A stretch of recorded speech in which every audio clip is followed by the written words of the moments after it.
he switched me from a school with all like Vietnamese kids, smart as fuck, to a ghetto ass school on the outskirts of Atlanta because we had moved.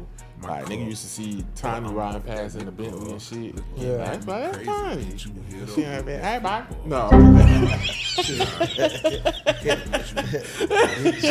But yeah, and I felt the fucking like they had a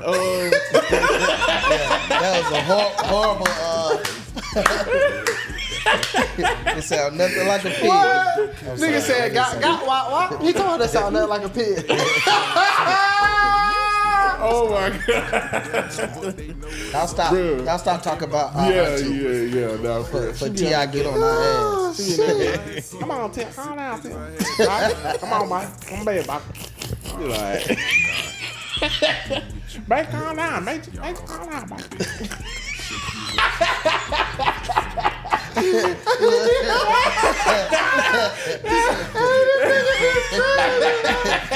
Oh shit! Let me see. I go check some shit about. Hey, T.I., you a simple like that sound about my old lady, about my white brother. We'll talk about why. Like, only I can disrespect my wife. Yeah. What it is, what it ain't. It's your boy Low Key V. And it's your man K3. And this is Paid N Bazed, where we get money and wash off. Asses. We would pull that, but we trying to bring in a bag. You know, I just heard they changed it from 10 minutes to 30 minutes. You're not supposed to like it'll take you out of the algorithm. That's true, Amp? That's cap. 30 minutes is too long. I seen that on the Joe Budden podcast, so that's why I was. It might have been an old video. Mm-hmm. It's a pod. I ain't gonna say which one. It's a podcast I produce out of here. They be doing that. They be like, oh, I can't do it. I'm like, bro, y'all not even monetized. You can say coochie the first second. Right. Baby steps. Relax. Like, wait till you get monetized. Yeah. You can say anything you want. But yeah, they can say asses on TV. We good.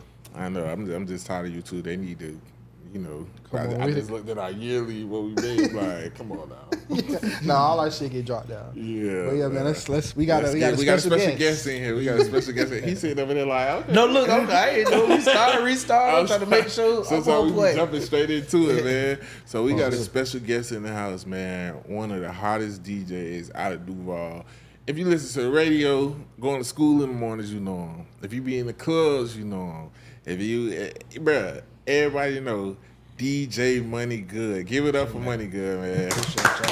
Appreciate y'all fellas for having me, man. You know what I'm saying? This is like part 2 of our hangout, man. Right, you know what I'm saying?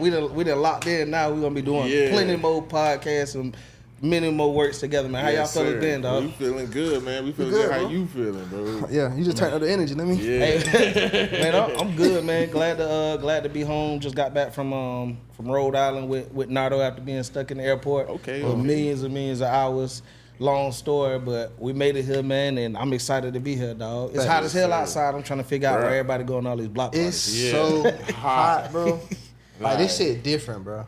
It's a different type of heat. I don't know what's going on. Like it's a no bullshit heat. Like I don't want to deal with no bullshit. Yeah, for sure. Yeah. Yeah. No, How was the weather up there in Rhode Island?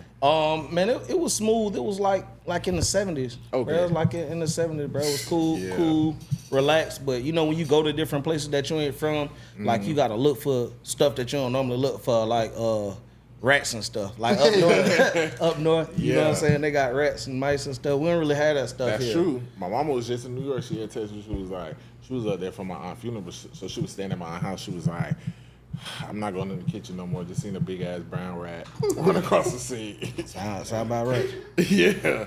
Oh yeah, I done seen some shit. I ain't gonna put it out. Ratatouille. But like my family from New York, like I've been at somebody's house. I'm in that bed. I know it's normal to see him in the street, bro. Like you see him on the trash all the time. It's like whatever. They be in the house is houses. crazy. Yeah, like my grandma and them had a cat coming up. They be in the houses, like because you got to think these is project buildings confined together. Yeah, It's bad. a lot. Yeah, I don't like New York. I think it's so dirty and shit like that. Yeah, and like I'm from New York. People be like, "Oh, you like going back?" Like anytime I go back, I don't like it, bro. Like it's dirty. It got a certain smell to it or whatever. Piss. Definitely the buildings be dirty. It's crowded. It's overpopulated. There's way too much going on. Like when was When the first time y'all ever seen a rat? Because I remember I was in DC. Well, I know a nigga that's a rat too. But the first time I actually seen a real rat, the first real rat I seen, I was in DC going to get some pizza. Man, that bitch more. I'm talking about right past the door. Yeah. I said, yeah, I gotta go eat in this spot because the rats definitely be knowing. My mama is still like this huge fear for me for rats because of her New York stories. Like she would say they would put Brillo pad in the openings in the wall and you could hear the rats in there scratching themselves trying to get through and shit. But she was lucky enough to where like her mom, she said she only seen like 2 rats in their house growing up. Like her mom was one of them ones that was gonna get them out. But my real first time seeing a rat was just in the road. Not in the house, but walking home from the corner store. Nigga like a possum. Nigga ran straight under the gate. I'm in that bed. Oh, God. Yeah. Because, you know, Justina got a lot of different... complexes. Yeah, complexes. I'm like, why you wait till I get to the back in my complex? That means we got rats out here. And who is the person that brought the first rat over there? We need to Figure that out. Yeah, no, for real. Yeah, that ain't. Yeah, nah, That I was don't that. fuck with rats. Was You ever that- seen one like on a trap? Oh, no. Well, videos. Yeah, no, I shout out my baby mom. Her grandma, she stayed in the country or whatever, and like they had like the sticky traps and shit, bro. And like I Ew. seen a rat on that bit. I felt so bad, bro. I'm like, damn, bro. I kind of want to let him bump that bit. It probably was a mouse. It wasn't that. It was probably like this big. I was about to say. It probably like this big. Man, that nigga was in that bit. It's really, I think we have mice down here. Like what I was seeing, I think that was a mice. Now I did see a rat in at the Wawa off Wilson. Yeah. A cat had it in his mouth. Like, Nah, in New York they got like they shit look like possums, bro. yeah, and New York is crazy. Yeah, they shit couldn't- look like possums. I'm not gonna lie, you already know I don't like roaches and shit. So rats. Yeah, nah, that shit just too creepy. I don't want to think about being asleep and then you know what I'm saying, that shit running across your face and shit. Or your girl wake you up like, it's a rat in here. I bet you get it. What would a rat be doing in the house? I don't know. It's people that live with rats because I think Casanat, I think he went viral for a rat being in his house or a mice being in his house on a clip or something like that. So I don't know how y'all do it, but house. shout out to y'all. He got a big ass house, but they nasty as fucking them. So that's what it be too. Like because it was this one influencer. He do the videos where he like eating and he act like his kids talking to him. He be like, "Well, son," whatever. He had like a big house with a pool and shit. I don't know the nigga name, but basically he had went viral because he moved out to L.A. from Atlanta, bought a big ass like mansion and shit. He was crying because he was saying he got finessed. It was infested with rats. And he was showing the rats outside on the traps. He was like, he can't even let his kid like sit down and shit. Like, so he bought a mansion that was infested with rats. Nigga, You know, it's really hard to get them out. Nigga ain't check it out. Nigga just went on Zillow. It's like, I'll buy. I don't know. Niggas buy anything. I mean, when we was jits, we done moved in some places where it look one way when you do the walkthrough, and then you get in that bed and it's full of roaches. You gotta get them out. I'll be like, that's why I'll be like, hey, don't take me to the model apartment. Take me to my shit. Let me see what my shit look like. Well, any apartment I move into or any place, I'm gonna bomb it off real, even if it's the nicest place, because when you in an apartment, like You never sometimes- know who stayed before you or none of that Yeah. shit. So you definitely got. Hey, I ain't too Hollywood. I understand. When Yeah. you find out who lived before you, how they were living, because that shit'll make you want to move out. Gotta go in sure. there and clean And I know a it. lot of maintenance men, and they never have nothing nice to say about. You could tell us a lot of dirty motherfuckers whenever the maintenance man come in and shit and be like, oh, yeah, see, you don't want to know what's going on. Like, okay, Yeah. yeah, Oh, like, y'all house nice. yeah, yeah. Thank God. You're like, damn, what do you be seeing? But yeah, man, we could go all day, but yeah, we want to get. He love that one. We can go all But day. yeah, man, we want to get into, you know what I'm saying, the real shit. So, you know, we was been supposed to do this link up. It's been in the making. You know, we had the Steve from Kojak Pod. You know, y'all. We actually was just reviewing some of the clips and stuff, man. Great episode. Definitely. Great episode. We just got the edits back. Yeah, so we was like, yeah, this guy's good. We got to have him too. But we was been trying to link up with you and stuff, but you're a busy man. You got a lot going on. So for the people who may be under a rock and don't know, tell the people about, you know, who you are and what you got going on. Okay. Well, first and foremost, like I said, I go by DJ Money Good. My new moniker is the Money Good Show. Something that I'm looking to build. It's just another level of DJ Money Good, a different type of branding for DJ Money Good. It's going to be more concert arena based and also content based.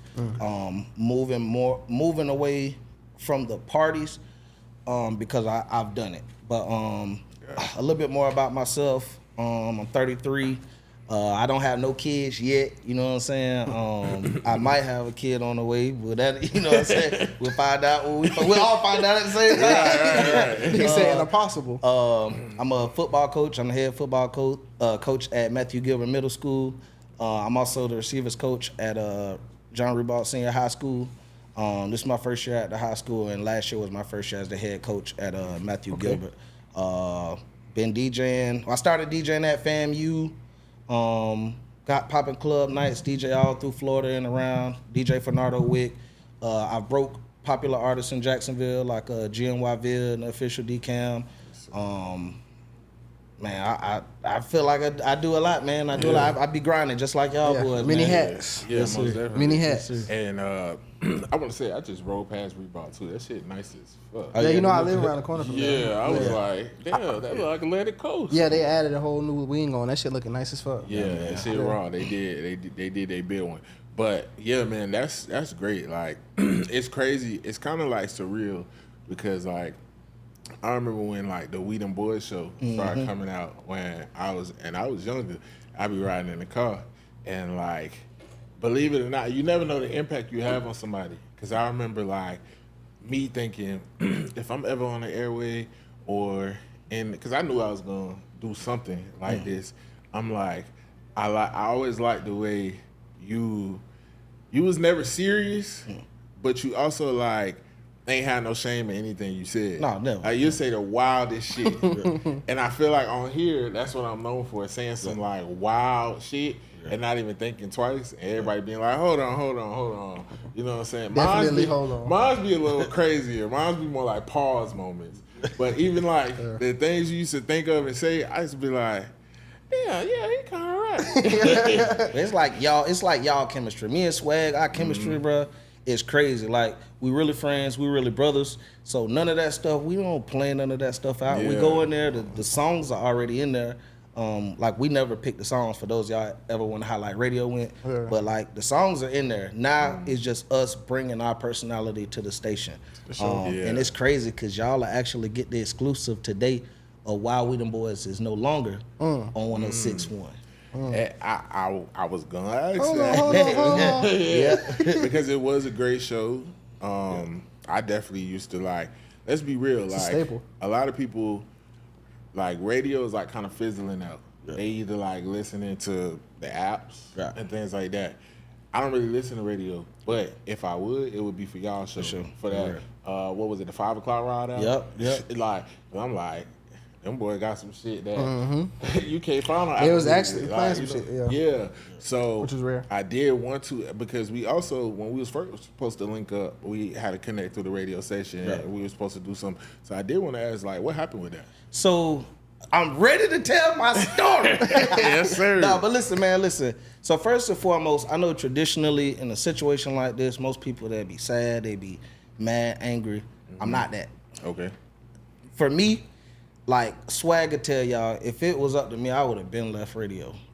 Shout out to them for giving us the opportunity, but it's like we were talking about rats earlier.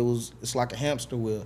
Like people see, you know what I'm saying, y'all see what goes on, you know, in front of the cameras and, you know, the glitz and glam, but nobody really knows what goes on behind the scenes. So what really goes on is, like I said, you really do the same things every day. You know, stories, media, that stuff changes every single day. But when you don't have anybody that really wants to, well, not really wants to, they don't continuously push you to be better. You know what I'm saying? They don't push you to elevate. It's like, hey, well, we got you here. You're here. That's good enough for us. But that's how business is ran. Yeah. Part of the reason why I started the Money Good Show, if I invested 10 years into my own brand, where, like, how high could I go? I'm never gonna fire myself. You know what I'm saying? And to clarify, we didn't get fired. We they did a layoff. They did a huge layoff, and they were doing them pretty consistently.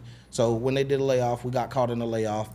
Still getting paid from them, thank goodness. You know what I'm saying? But ain't nothing wrong with that. And I just want to specify this is Cox Media. Yep. Okay. Yep. So but yeah, it was just very how do I put it?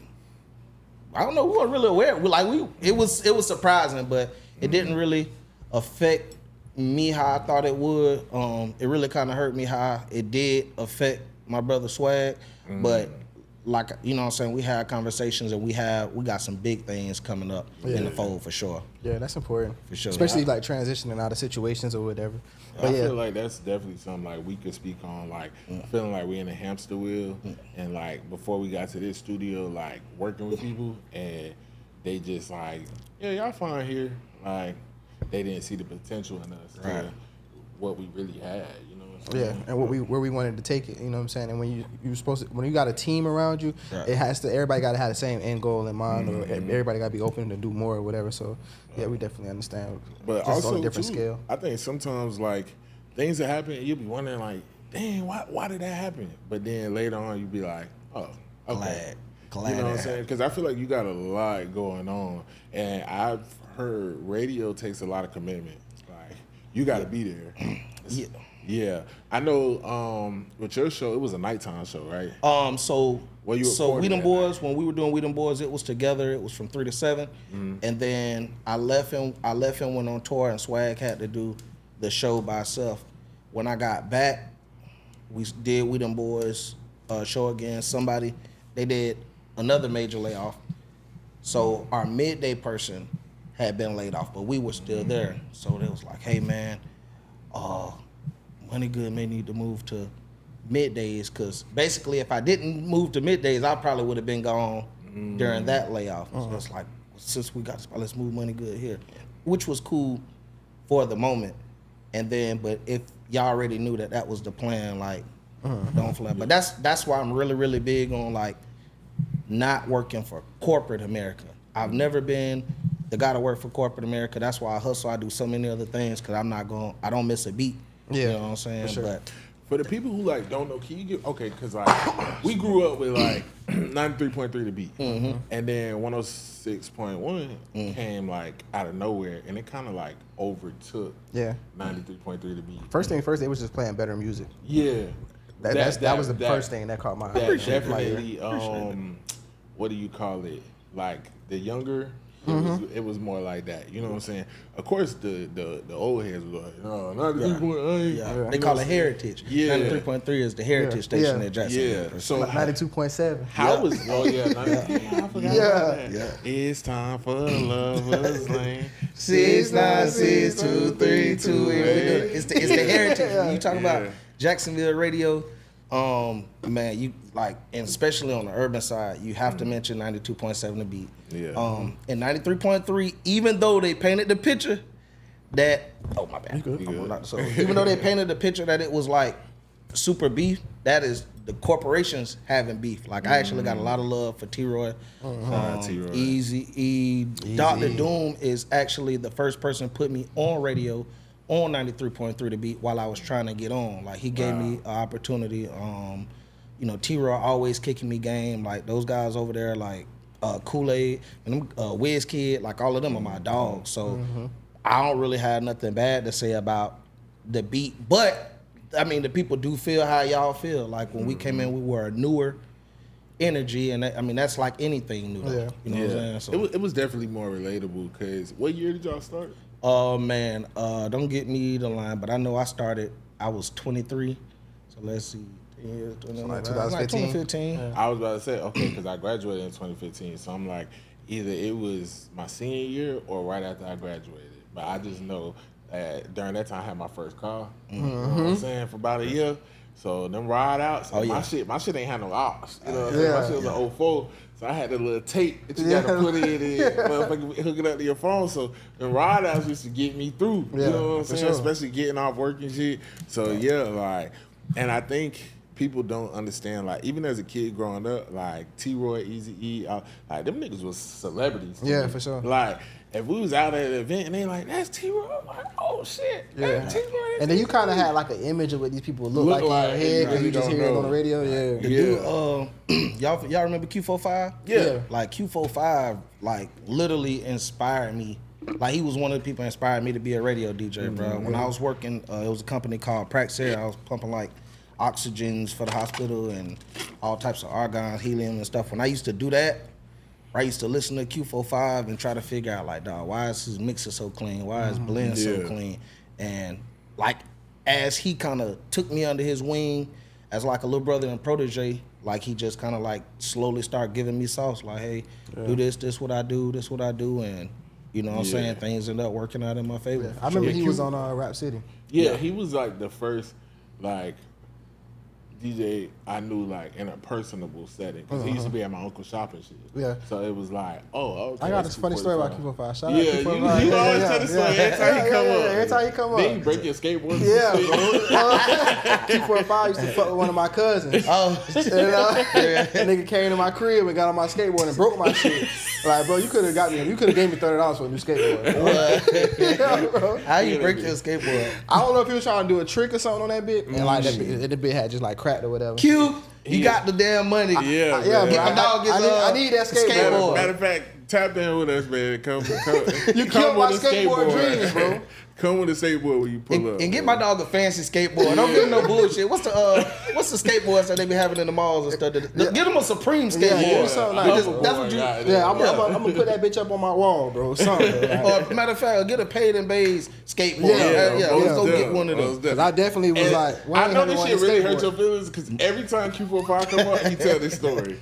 He be like, if somebody say Q45, he be like, funny story. No, this shit got me like, because like I still remember, because I remember when I was like, damn, I'm like, this bro from Rap City, this nigga on radio type shit. I'm like, this nigga cool as fuck. And then like, he used to be in the shop and shit. And I'm like, this nigga, he roll my shit. I'm like, I went outside to ride and shit. I'm like, this nigga broke my skateboard.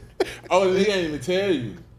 I know. He broke your shit and skated. Hell no. Yeah, I thought he baby joking you. Yeah, I'm like, nah, he would ride that bit. He did like a little trick, and that bit had, I went to ride again, that bit had like a crack in the deck. I'm like, I would have called it to the I'm like, this nigga got me. Yeah, I'm like, damn, cuz. Like that shit must not been hitting. People don't understand like those like those was y'all are the guys that influenced us.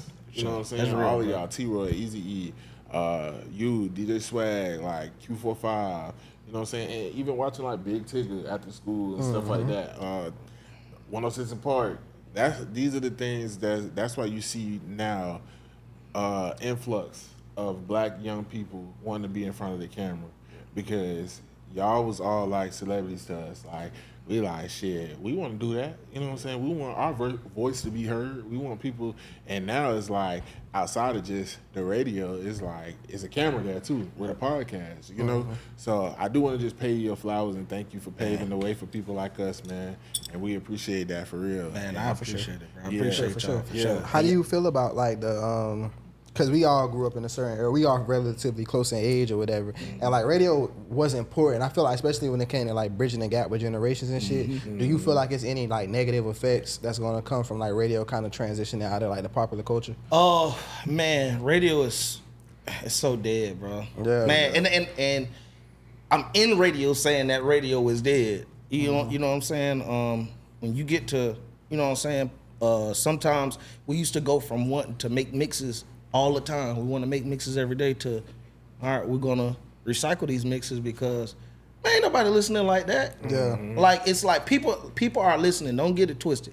Radio is always gonna have a huge base of people that are listening, but it may not necessarily be our people. When I say our people, I'm not just talking about black people. I'm talking about like people that's supposed to mess with you. You know what I'm saying? I can say the F word on here. The people supposed to fuck with you. You know what I'm saying? They listen when they listen, but they still can go listen to whatever they want to listen to. Yeah, put my phone you know what I'm saying? On my phone and stuff. But yeah, it's definitely things are about to change. People are going to turn on the Paid N Bazed podcast before they turn on the radio. Yeah. In the next, I would say in the next 2 to 3 years, if they're not already transitioning now. Yeah. Like it's y'all are literally ahead of the curve. Y'all are doing something that is going to be mandatory in this industry.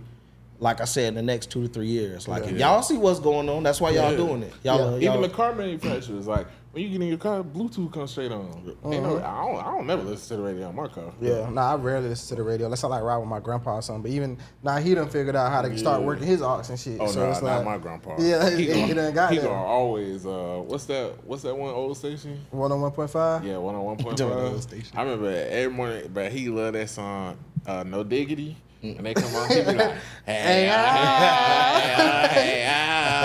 early in the morning, like, bro, shut up, bro. Is it 101.5? 105.1? 101.5. 101.5? Okay, Yeah. for sure, yeah. So I feel like the older people are stuck in their way with that. But even some of them starting to transition with these newer cars. Yeah, but like I think it's something that's gonna be like lost to time, like as far as like the radio goes, like just riding with your parents and shit, like on the way to school and you just hearing certain songs, like you got to think like they still play. It's a lot. It's like certain shit that is not leaving the radio. Yeah. So you know what I'm saying? Like we was listening to Music Soul Child. We were listening to like or it'll go to the 90s. Like you'll have Hail Mary on this bitch every day. Like you know what I'm saying? Like you're not really going. A lot of people not going to get that now. Now that's why you got constant not knowing who Wale is because it's like in the radio.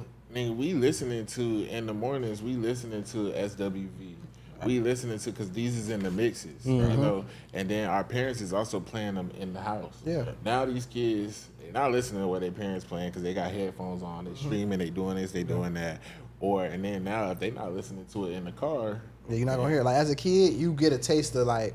You really was able to like refine your taste in music. You know what I'm saying? If you ride with your grandpa, you know what I'm saying? You hearing 101.5. So like, damn, I like the Isley Brothers, bro. These niggas hard. Shout out my grandma played by Luther Vandross. Yeah. I love Luther because of my grandma. Yeah, but you get that shit in the car ride with your peoples or you with your mom and shit. She listens to a different station and you get all like, it was kind of like that, you know what I'm saying? Or even like, fuck around and you be at school, 97.9 come on. It's like, oh shit, like, these white people got something too over here, like, you know what I'm saying? Like, but I feel like that's gonna be like lost in time or whatever because we had our own music too, but we listen to it when we get home. I think a lot of things are being lost in time. Even like after school, everybody knew 106 apart. You know what I'm saying? Or for the Bates kids, what was it? TRL, whatever. Yeah, I ain't never watched that one. But 106 and Park was like a staple in the community, and I really love what the BET Awards just did by implementing 106 and Park and the performances. Like they set up like the whole stage and everything, and for the first 30 minutes, they had like all the nostalgia type artists come and redo their stuff. Right. I think if they do that every year, it's gonna bring people in. I know it was talks of the show coming back. I don't know how that would be. I think it would have to be live streamed. It have to be on YouTube. Yeah, it gotta be streamed. I mean, they could take the music videos.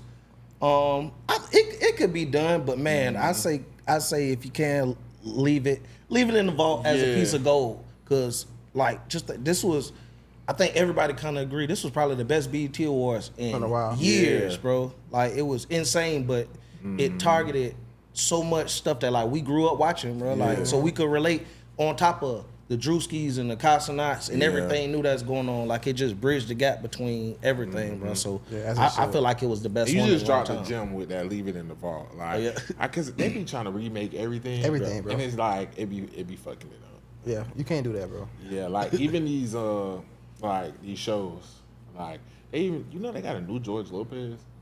That shit is ass. It's with George Lopez, and it's like it's supposed to be his daughter grown, and he there like on some like Raven's house. Yeah, they did that with everything. I think the best show, like kind of, y'all remember iCarly, right? Yeah. Like they did like grown up iCarly now. That's something too. Good? It's good. Like she grown, like she be fucking and shit. Like it's grown. Like, you know what I'm saying? My wife. That shit. But I mean, well, I guess to each his own. If you don't take the risk, you'll never know. But like, I was watching Tubi. And y'all seen You Got Served? That's what Chris Brown is in. Stomp the Yard. Stomp the Yard. I think they did a Stomp the Yard too. Oh yeah. So I think it's Stomp the Yard too. Or is it? Was it Cassie in too? Or was that Honey? That was Honey when Cassie was in there. I forget, but it was I think it was. They did make You Got Served. Hold on. So You Got Served didn't have Chris Brown in it. Which one had Chris Brown? Stomp the Yard. Stomp the Yard. I think it was Stomp the Yard. They made it too. They made it. Yeah, they made it too. Was horrible. Trash. I'm talking about horrible. Yeah, I remember that cat used to come on BET, and I'm like, bro, what they doing? What did they try to remake with the game? Was that Belly? Belly too. Yeah, that was bad. That was horrible. No, but Stomp, I ain't gonna lie, bro. If y'all go back and watch Stomp the Yard, the first one, the shit is not good, bro. It's a classic. I never liked that movie. It's a classic, but it's too much going on. I'm gonna be honest. I talk about it all the time. You know how I feel about dancing niggas. I never like movies with dancing niggas. Like from Stomp the Yard to the B2K niggas. What movie was that? You Got Served. Those is classics though, but like, yeah, but nah. The only one I liked was I think the one you just mentioned. No, not Honey. Step Up. Step Up. I did like one of the Step Ups when they had the little corny kid. Oh, this nigga a coon. Yeah. He like the white one. I was like, okay, this was not that bad, but I hate musicals and I hate all that dancing shit. Like, I'm like, oh no, and I love Say That Last Dance. Nah, that's one of the ones. Interracial? Yeah, with the white girl. Nah, let me stop. They gonna be like, yeah, he yeah, nah, but yeah, we lost a lot of recipes, but I also be like, because really, we kind of like unking them now. I know we be trying to put ages on it. I'm 29 years old, bro. Yeah, you don't. It depends on who we talking to. I got a grown nephew. He just bought a charger too. Shout out to my nephew, man. Nigga called me like, yeah, look, I'm You his uncle, nigga. What are you talking about? Exactly. This nigga grown. I got a grown nephew. Yeah, you right. I mean, my brother had him at like 16. That's why. But This nigga ignorant. That's what they do at the middle school. They're like, what's up, Unc? yeah. Like, man, I'm a young nigga, man. What y'all talking about, Unc? For? Them niggas don't be knowing how young, like certain. You know when we was younger, like we'd be like, damn, nigga, 30, that's crazy. Like, Yeah. And now it's like that's not really old. But that's us. Yeah, you right though. Yeah. And let's be real. Like we is like I just had to go to the hospital for sciatica pain. I fucked up my leg and my hip. That's shit. I thought you were talking about the near shit. Oh, I'm not talking about it. Yeah, Not today. yeah. We saying that for what they say, the Patreon. I'm gonna talk about it on the hygiene tips, y'all. I burnt my balls. Okay, I'm gonna tell y'all. But So yeah, you say I like that you said that you was in the coaching or whatever. So you said last year was your first year with the middle schools. Yep. How is that? Man, it's exciting, man. Yeah. Not so much for me. Just remember being those kids, man. Those kids, man. I had some coach, bro. That shit almost brought happy tears, though. Yeah. Like happy tears, bro. Because I know I do it because I genuinely love these kids, bro. And when you're a real coach, you take the opportunity to get to know these kids. They're not just your football players. They're not just athletic slaves to you. These are young men that you want to see do well in life. And you do take risks. You do make sacrifices to make sure them kids straight like they're your kids if you're a real coach. Yeah. Some coaches, they only care about wins and losses. Some coaches care about if you ate last night. How's your mental health?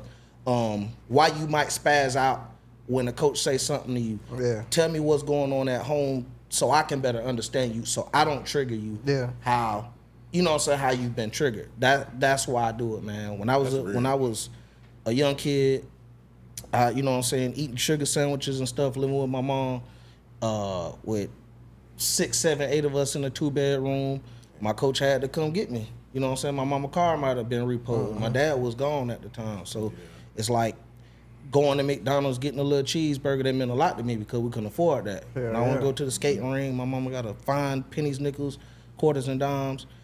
Now my kids, they know, hey, coach, you can cash out me some money so we can go to the movies or something.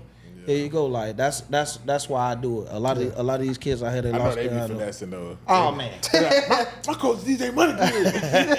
No, for sure. I know who the fuck I am. You know it, dog. Yeah, But yeah. Nah, I think that's like, man, you just said some shit because like black coaches, I know you know because we played sports. I played sports a little bit like flag football and shit when I was young, but I was fat and lazy. So like, I was the kid that like they be way on the other side, get the touchdown. I'm way down here with the other fat kid. doing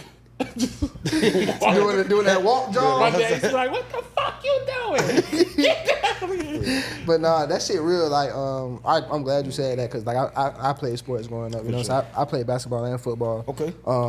And people don't understand how important, especially for like kids from the inner city, how important a coach is. You know what I'm saying? Like that's damn near like your father figure or whatever. And you gotta really get to know and understand kids or whatever. And like you said, there are those people who just care about wins and losses, but you never. And then like you can ruin a whole kid's trajectory based off how you coach them. And that shit is a real serious job, bro. Like I always wanted to coach, but I know how much it is or whatever, and it's a real big responsibility. You know what I'm saying? Because for me personally, I ain't have no man in the home. I was the man of my house, sure. So it's like that'd be the main thing right there. Like being able to take instruction and correction from another man without it feeling like disrespect or whatever. Like it's a lot that goes into it. So it's like you might have a kid. He probably the hardest worker or whatever, but he be spazzing the fuck out sometimes. You can't talk to him a certain type of way. They'll call it attitude problems, but really he got development problems. You know what I'm saying? And like that's something major when it comes to coaching. So I'm glad that you touched on that because a lot of people don't understand how that's how important that is, bro. They don't get it. Some coaches, they think you just gotta yeah. All kids don't respond to yelling. Mm-hmm. You can actually tell a kid. I forgot I had it was a kid. He was running the fly route. He dropped the fly, and you hear the other kids. And mind you, this isn't a team. This is just kind of like, hey, I'll show you how to do it. He dropped the pass. He come back, and mind you, he dropped a pass after like a bunch of other people done caught it. I say, come here. I say, hey man. I say keep your short memory. I believe in you. I know you can do it. I said, but go back to the front of the line and catch his football.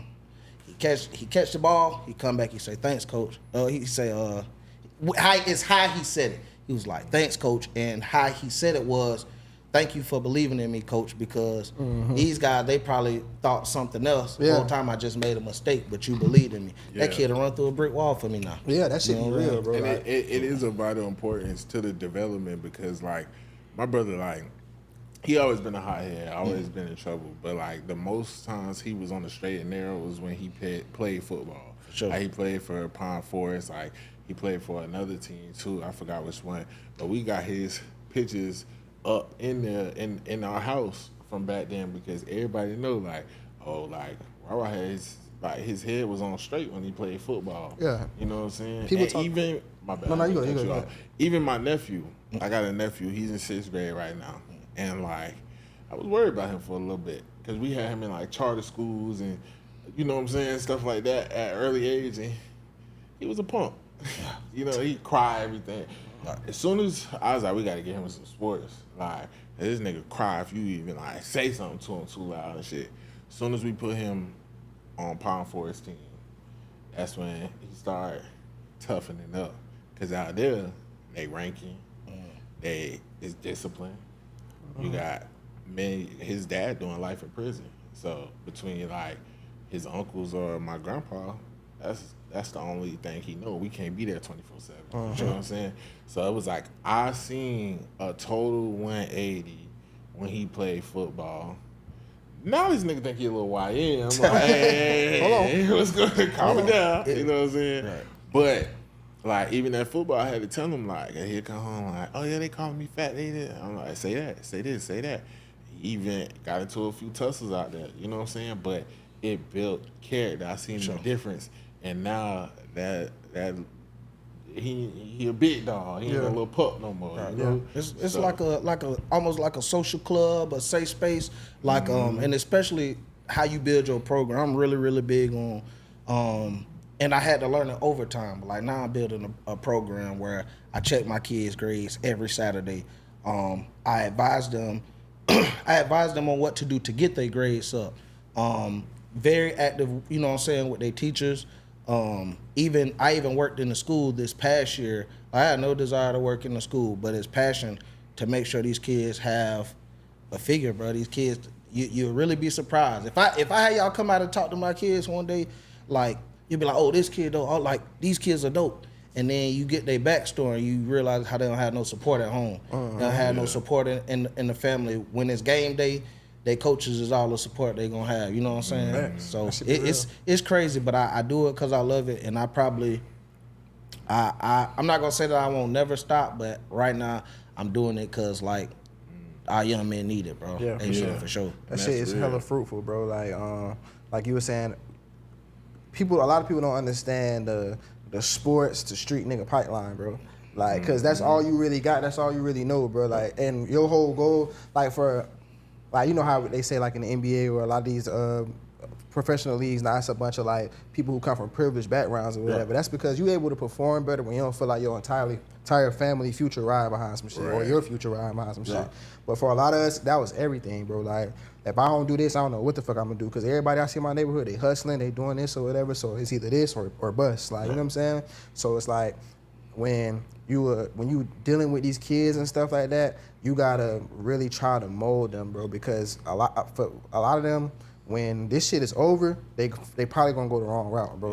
You know what I'm saying? Like, so many people I know was talented, bro, but didn't have that support. Moms will never come to their games, ain't got no rides, all this type of shit, and then they end up just falling off if ain't nobody there to pick them up. Now these niggas doing life in the streets, like, or on drugs or whatever, bro. Like, that shit I don't is think real. people realize it's like really a small percentage of people who go pro. You know what I'm saying? You see these football players, and you see like so many of them on the field or so many of them on the court, but think about how many schools and teams we got. And it's so many raw kids that that's why everybody's center focuses on that one from this school or that. So it's like you got how many high schools we got in this city? You know what I'm saying? So I understand that's why they fall into the streets kind of because it's like nobody's really believing in them and supporting them through that. So when my plan A don't work, it's like fuck it. Yeah, just do whatever. Just do what you see or whatever. And the biggest advice I get to like people who play sports, not like youngins who I know play sports now, is like don't worry about being pro. Like worry about getting to the next level. Like it's easier to get to the next level than it is to go pro. You can play school ball anywhere. Like it's niggas I know who ain't even play for teams in high school, went off and played school ball just off some YouTube tape or something. Like it's way easier, bro. Just the next level and the next level, and then that way you focus on progression and not the end goal. Like, and even what you doing, like by checking their grades every week and stuff, that's instilling in them like it ain't just about sports. Like it's accountability. Yeah, go and also get your damn education. Right. So you got something to fall back on just in case. You know what I'm saying? We believe in you, but you know life is real. You know. And you gotta hold their ass accountable. What was that, Coach Carter? You wanted to get a C? Yeah. Man, that be Hey, I'm telling you, my stupid ass baby ain't get no C+. That's how my dad was, bro. I was military, bro. When I did move with my dad, military background. My schedule, bro, I'm gonna trip y'all out. My schedule, bro. My schedule was like I used to write down in the morning how my day is gonna go. On Sundays, my outfit for the week. Ready, pressed, ready to go. When I used to get home, so let's say we got school 4:15. I get home at 5 o'clock. He say, hey man, get you a snack. You know what I'm saying? If you're gonna watch you some TV, it's gonna be Jeopardy. It's gonna be Wheel of Fortune. When 6 o'clock hit, you studying till 9 o'clock. Whatever homework you got, you'll do that. 9 o'clock, you can watch TV again at 10 o'clock if all your work is done and you studied and you get an understanding of like what you finna be tested on. You going to sleep by 10 o'clock. Man, I made straight fucking A's, bro. Straight A's. And I'm so thankful for my dad for that shit. That shit real. I suffer from like procrastination, bro. I probably would have hung myself. No, when I got older, I couldn't do that shit. No, I'm the same way, bro. I ain't gonna lie. When I got older and it wasn't mandatory, I did my thing. I still was an AB student, but he was real big on like, his slogan used to be see me, see you later. See you later sports, see you later cell phones, see you later video games, see you later. So I ain't play by my books, and I used to go to school with people who would challenge me too. You know what I'm saying? I was in early college at Reebok, so I can tell you, you know what I'm saying? I ain't never sold no drugs or none of that shit like that, but I can tell you about it. You know what I'm saying? Just like I can tell you about the corporate side. I know all sides. I just have my own brain. That's literally the best way to be. We talk about that on here all the time, and that's kind of like what our show is about. Like Paid N Bazed. Of course, the Bazed is a play on words for bathing and hygiene and stuff, but it's also about being able to move in different rooms. For sure. Duality. So it's like, like niggas, you know, sometimes I come in here slugged up with my goals, whatever, but also too when it's time to have that business meeting, I know how to code switch, and I know it's about having that balance. Like I grew up not making a lot of the mistakes I seen my brother make, you know what I'm saying? But I grew up around it. I grew up around the drug dealing. I grew up around the street shit and all that. And by the time I got older, I was like, I I don't really want to do that. So it's like it's in me, but that ain't my stilo. Right, You know what I'm saying? But hey, don't make me jump in this shit. Yeah, that shit. Don't make me different. But yeah, he would be around my family. He'd be like, "What the fuck?" Yeah, but, nah. Yeah, he like that. He like that I too. said, yeah, I was like that's why I talk so passionate about how sports is, because I was that kid, bro. Like, I was sports. I remember shit when I was hothead or whatever. I got kicked off the team or whatever. I was like, well, shit, I ain't going to school. Ain't no point. You know what I'm saying? Like, fuck I'm going to school for. I'm going to school to play basketball. Like, and then that was the point or whatever. And then like I got back into it, or whatever. But like once that shit was out, like once I seen like the basketball dream shit was over with or whatever, I'm in the streets. Like that shit. And then it's like, okay, it's more to life than this shit. Like it's more shit that can go. Like I ain't know nothing about college. Yeah. I ain't know nothing about I ain't know nothing about no fast food. I just thought that shit, if I don't get no scholarship, this shit over with. Like, I ain't know. So it's like once you find out, you see it's more than life. Or just like you said, like I was getting in trouble with my dad, and like a man just provide more structure in the type of way, like without even trying. You know what I'm saying? And then I started making A's and B's. I'm like straight A's. I'm like, again, like I was when I was in middle school and shit. I'm like, okay, I can go to school off this. I ain't know that. Like, and then it's like that changed my whole trajectory. I still came back home and got back in the streets, but it's like I had already seen more. So I was like, I can do more, and like that shit made me just change my whole shit around. With my daddy, I went and lived with my daddy for 1 year. I failed. It's the only time I ever failed. But it was more structured. Like with my mama, we was outside. We did what we want. We was baby kids. But when you're a baby kid, like I always been smart. Like advanced placement classes, honors. So I know how to finesse. Like. So when you a baby kid, whether you gonna do the homework, but I'm gonna copy it in the morning, all that shit. With my daddy, everything was so structured. You know what I'm saying? I'm like, so it's a little rebellion there. And then it was just like, I moved to Atlanta, so their school system was a little different. And then outside of that, I need help with my shit. This nigga getting mad at me because he don't know it. You're not paying attention in school? No, nigga, just say you don't know this shit either. Nigga took me to a Pearson Learning Center, the tutor place. Yeah. Like, to try to get me tutored. Like I was slow or something. I'm like, I hit a nigga on the phone. He like, I don't know nothing about that bad, but the letters get it. Right. Like, bro, just say you don't know how to do it. And then the nigga switched my school halfway through the year. He switched me from a school with all like Vietnamese kids, smart as fuck, to a ghetto ass school on the outskirts of Atlanta because we had moved. Like, nigga used to see Tiny riding past in the Bentley and shit. Yeah. Like, that's Tiny. And she ain't been, hey, bye. No. But, yeah. And I failed the fucking, like, they had a, that was a horrible, it sound nothing like a pig. Nigga said, what? He told us sound nothing like a pig. Oh my God! Y'all stop talking about yeah. No, for T.I. get on our ass. Come on, T.I. Calm down, T.I. Come on, Mike. Come on, baby. Be like, Mike, calm down, mate. Calm down, Mike.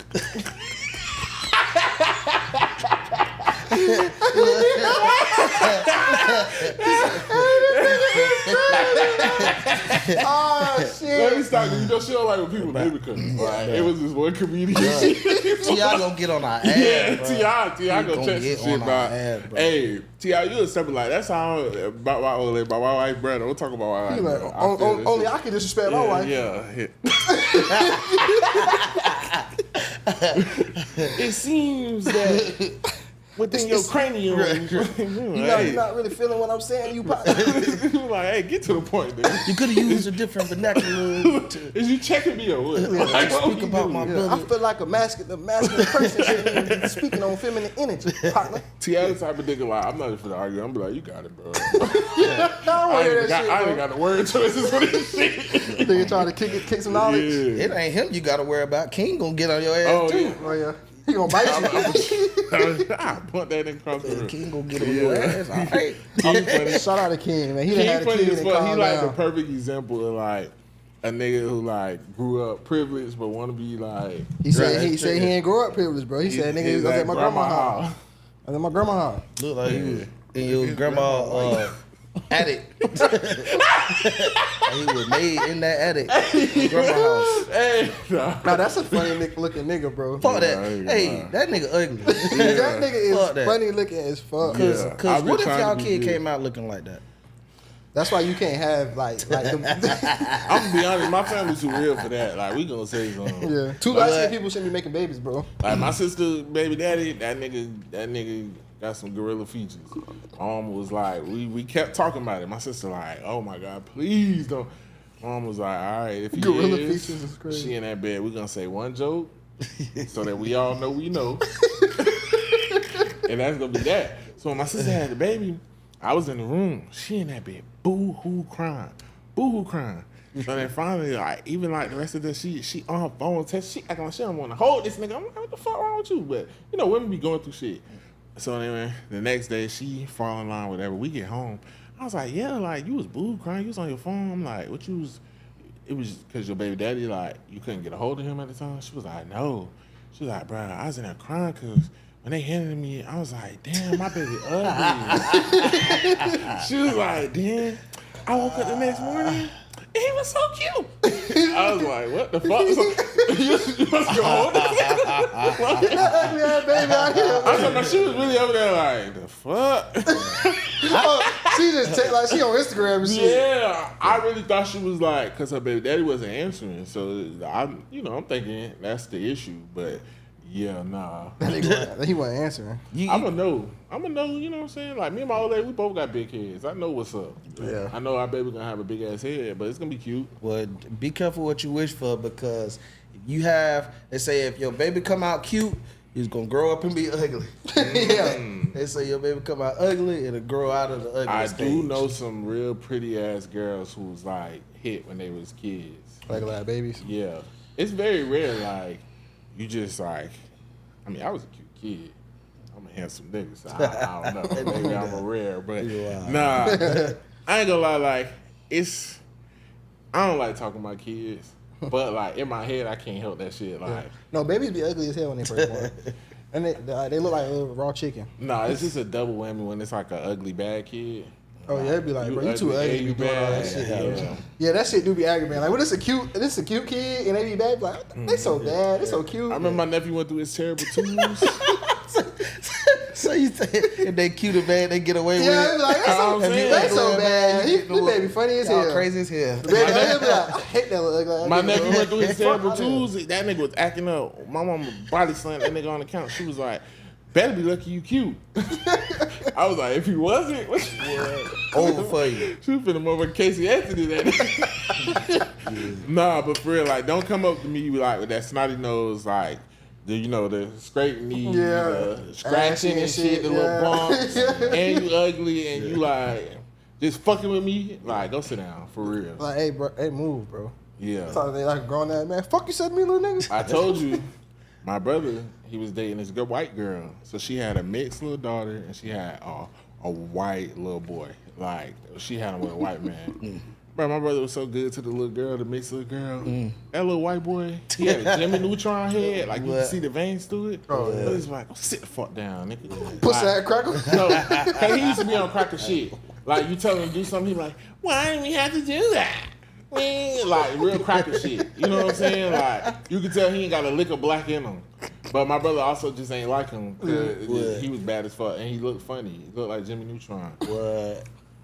But, listen. How did we get here? Yeah, I know. We got way off track. We But talk about what in about sports kids. and shit, yeah, I'm sorry. We're not talking about y'all So kids. the ugly players. I was gonna ask. Now you know they be saying like, do the some, mamas? yeah.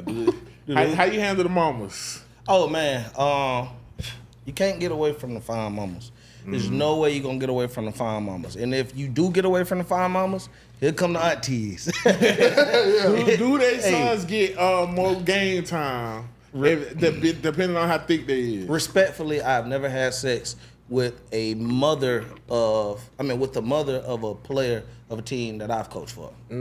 But I have fucked the auntie. I picked up that mother shit. I done smashed a couple aunties. Yeah. And no, you not getting a bunch more playing time. Yeah. Especially But with you your might auntie. get a little bit. I had to tell my sister, like, everybody know, like, she got the BBL body and stuff.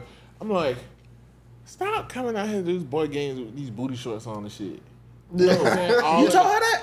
Yeah, that's how we gonna talk. look at? Man, she all in the coach's face and shit. She don't even know what's going on. She out there, come on, y'all boys. Come on. You know how she, doing the knuckles. Yeah, come on. I'm sitting there, I'm like, We coming. We on the way. You finna piss me off. Like, And all the coaches know you. She talking like, come on, y'all boy. Yeah, I'm like, Make this 3 points. They playing football and shit. other team don't score. She like, yeah. No. that's what we need. Take your ass to the car. After a good win, we look at whatever. Yeah. But Yeah. Nah, that shit. after a loss, you don't want to look at nobody fine. You That's why when you said, I was like, damn, you would be a good coach, but that'd be your kryptonite. Yeah, I'll be that big. Because like, I'm like, damn. All this politics shit going on when I'm fucking your mama. You don't talk to her no more. Really, your daddy knows. Yeah, no, I that think shit be bad. it's probably more popular in the parks than school ball. Yeah, the pot one and shit, yeah. But I try to stay away because like if we be political, it's kind of like I don't never be wanting to feel like I'm backstabbing the boys. But that's why I said maybe not the mamas, but the aunties. For sure. And it be the aunties that like they be knowing me or they'll start flirting then. But I'm not going out my way to come at you. You really got to come at me. As a woman, if you fuck your son coach or barber, you foul. And you scarring your son at an early age. Yeah, real shit. But the son not supposed to know. And they gonna know. Now, unless you met him and he was already a barber, and then, you know what I'm saying, now he cut your son hair. That's a little, because one of my own boyfriends used to cut my hair sometimes. And then my dad found out about it. Because I had stopped going to him. I was mad. Yeah, I was gonna say that she was being petty with that one. And then my dad put her, he was like, who cut your hair? I was like, oh, well, Jay. Whatever. He was like, yeah, he did good. Tell him he need a job, holler at me. Yeah, that's hate. I was like, because my dad had barbershops. I'm like, oh, God. I went back and told that shit. Yeah. Nigga looking like, which one? That's sick. Oh, but no. Nah. But yeah, nah, you can't. It was a movie like that where like it was a coach and he was like hitting the players' moms and shit. What movie was that, bro? But then somebody had to pull them aside, like, bro, you can't keep doing this. Like, That sounds like a Tubi movie. Damn, bro, I can't remember what movie that was, cause like the star players started acting out and shit, but it's like, cause he found out you was plucking his mom, bro. You can't be doing shit like that, bro. Yeah, unless the child is okay with it, like you just really Being okay. There's always a stipulation with this nigga. But dog. nigga might be like, nah, like Money Good, like he'll be a good stepdad. Like, Nah. Hey, Money Good. I ain't gonna lie. Hey, Coach Money Good. I ain't gonna lie. I really want to start. So, my mom's single. She was just crying. I ain't saying they ain't never throw it. Nah, they throw it, but it be like, nah, I can't. I be feeling like I'm crossing the guys, and then I can't really like, y'all like, fuck that. Y'all like, fuck that. But nah, I be feeling like I'm crossing the guys. Yeah, I can't do it. After I be close with them, y'all my boys, y'all like my little, they give me like my sons, my nephews, little brothers, whatever role you comfortable with. I ain't giving you no name. I can't Just smack. however I you can't look at smack it. your mom. But like, yeah, even with the barber shit, because you know I grew up in the barber world, so like barbers, they was always scared to talk to my mom because who my daddy was. And I remember one time she got mad at him. This was like during the divorce, and she took us to one of his like a competitive shop. He found out about it. Daddy threatened the nigga. He was like, if you ever touch my son's head again, Barbershop beat. yeah, like that shit get wicked. Yeah, So nah, it can. You can't do shit like that. What about a doctor? Your mama can fuck the doctor? The doctor? You don't see the doctor that much. My doctor is be a 70-year-old Indian nigga. Oh no, I used to have a black doctor growing up. His name was Dr. Clark. He was like, I wish my mom would have got with him. Dr. Clark had that show. Nah, I ain't. yeah, y'all would have been rich. Yeah. I mean, he was a good nigga. You would have went your mama to be with him, bro. Come on, we men, bro. Shit. All niggas ain't good niggas. You can have man, money. my daddy. Oh yeah, Shit, ain't get much worse than that. Nigga got trauma. Yeah, my daddy owned clubs and shit. He was never home. Like, Okay. You can't be a broke bad nigga. Yeah. You gotta have Yeah. some money to be a bad nah, nigga. A broke bad nigga's a Tyler Perry villain. Yeah, nah. My daddy stood on business like in that aspect, but you know how that go. We man, we definitely know. So, before we like transition out of this little portion or whatever, I want to talk about the clubs or whatever, because you said you're trying to transition out the club scene or whatever, and we know it's some horror stories with these clubs, man. So let's just get into it. All right, so No, I actually want to talk about this. Yeah. We be on point, dog. Yeah.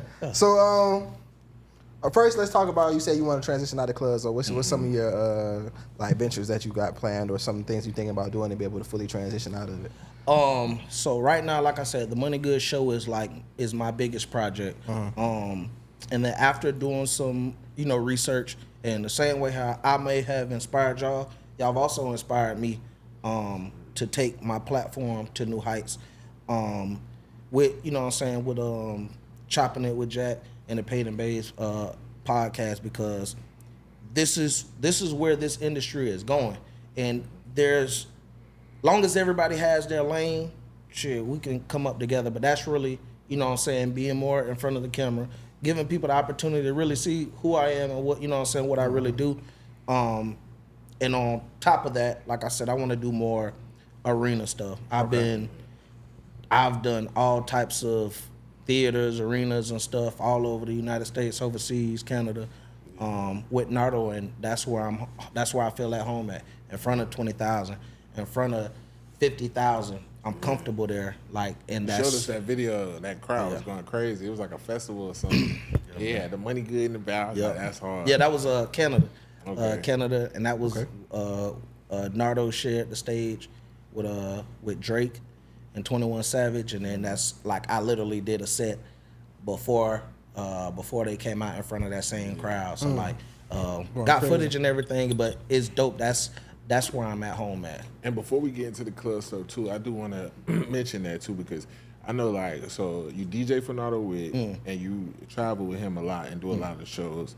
And then as far as artists goes that you manage, you got Jim Watville who doing his thing. Shout out Jim Watville. And D-Cam too, who be having the clubs going crazy. Yeah. So you pretty much locked in with 3 of Jacksonville big artists. Because I feel like a lot of people do music in Jacksonville, but to have a staple name, we know D-Cam gonna be played in the mix. That's gonna get the hoes twerking in the club. You know what I'm saying? I told you I seen it firsthand. That shit was crazy. Yeah. That shit was crazy. What's super bad? Yeah. Yeah, that shit go crazy. I remember, the hoes going crazy with the challenge. It was ass on the timeline for weeks. Yeah, that shit had me looking nuts. I'm with a bitch. I'm scrolling. What? I'm in that bitch. Yeah, I'm in that bitch. Don't pay none of these hoes. They can keep going. That contest. We got videos for 2023 on my page. They just banned us from Instagram for a couple days for them same videos. Oh no, yeah, y'all fucked up our shit too. Yeah. Oh, for real? Yeah. I mean, what? Somebody participated in the challenge. Oh man, and got it was a lot. Shadow banned. even the women. We had a lot of women coming on during that time too, and couldn't none of them hoes set collabs. They did the challenge. Yeah, they were trying to run up. That shit was. It was a challenge beef. There was a lot going on around that time. What's going on? Oh, wow. And of course, G and Warville, man, he doing his thing, music going crazy. I think I had heard his name, but my first time really seeing was Tia Kemp, listening to his shit. And it's I ain't gonna lie, Tia Kemp, she crazy. But if she stamp your shit, she be listening to some good ass music. You know what I'm saying? And I hate when people try to make it seem like she made Boss Man D-Lo blow up. Cause I feel like he was blowing up already. Really was creeping through the streets. But definitely. Tia Kemp, she done put me on some artists. Just from so when I seen that, I was like, yeah, he got him one. Yeah, he got him one. They been grinding, right? They been grinding.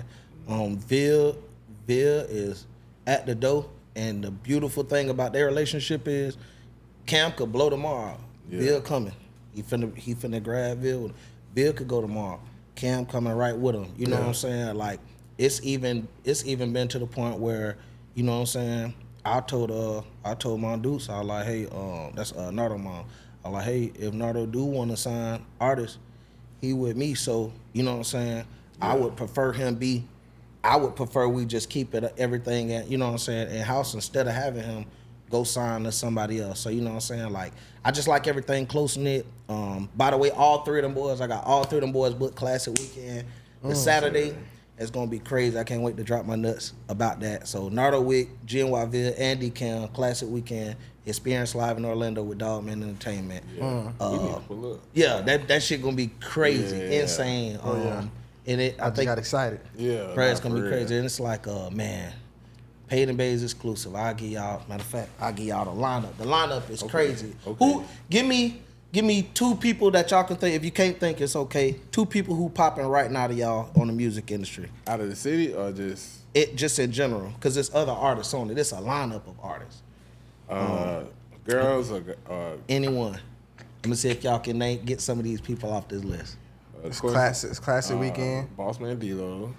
D-Lo. So D-Lo ain't gonna be on this one. I think he did D-Lo. He did D-Lo within the last couple of years, but not D-Lo right now. Sexy gonna be on there, right? No, not Sexy either, but Sexy hot. Nah, I'd be surprised. You know what? I'm probably Y'all telling him to get Sexy. right now. I say right now, one of the biggest women, or whatever. It's like really? Pluto. Pluto. Oh, Pluto. Pluto short. Pluto one. Yeah. Shout out YK Niece too, man. I hate the way that. YK Niece is another one. Matter of fact, Okay. no, it's YK Niece on here. Bunny Okay. B. I give out a lot. Bunny B. Oh yeah, Bunny B going ham right now. Yeah. Till we see the sun. Yeah. Summer just be good. Yeah, I fuck with that. I man, the Atlanta shorties is taking it right now. I ain't gonna lie. Yeah. Okay. Yeah. That's a good line. But that ain't even. So what's the lineup? So and this is per deposits because I have the date one. You know what I'm saying?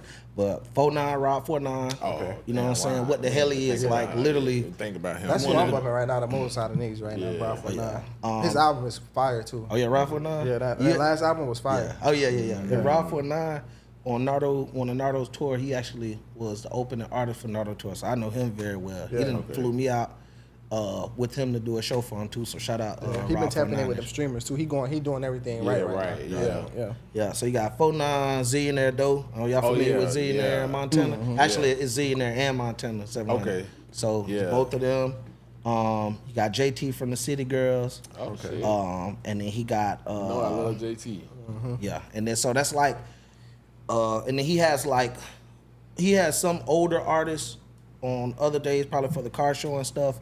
But like for Saturday, he's loading it up with artists, everything that's popping right now, just to really get back to like what Classic Weekend is. We can't Supposed go to be. right. It's FAMU and Bethune, so we need to get those basic people, and then anybody else who can relate or deal with, come on through. But all of them, black as fuck. with those guys, it's gonna be insane. We definitely we gonna talk too. We need to tap in. Man, come on, because I'm DJing too, so it's gonna be crazy. Yeah, because we be trying to do like media for the concerts and shit, and like sometimes it get mixed up, but that sound like one that'll be worth it. Taking that ride down there. Nah, sure. and I also want to say too, like I support every Jacksonville artist because I want to see everybody win. And you know, I don't really get into the politics of things, who, whatever, but I will say, because I'm Unc, a lot of the younger guys I can't really relate to. I don't listen to them. I'll check them out, but I'll be like, okay. But one thing I will say is one person who I actually do listen to from the city who I think is really raw and actually deserves it is Nardo. Oh, man. I actually fuck with Nardo music. Like, I appreciate it. He definitely appreciate it. When you see this, he definitely appreciate it. Literally the most humble dude, bro, and has every reason to pop it. You know what I'm saying? He's got the plaques, he's got the numbers, and he has the support. It may not seem like it in the city as much. Man, we just, like I said, we just left Rhode Island. Packed event. Like Nardo got some real love. That's man. how We it goes. really appreciate you, bro.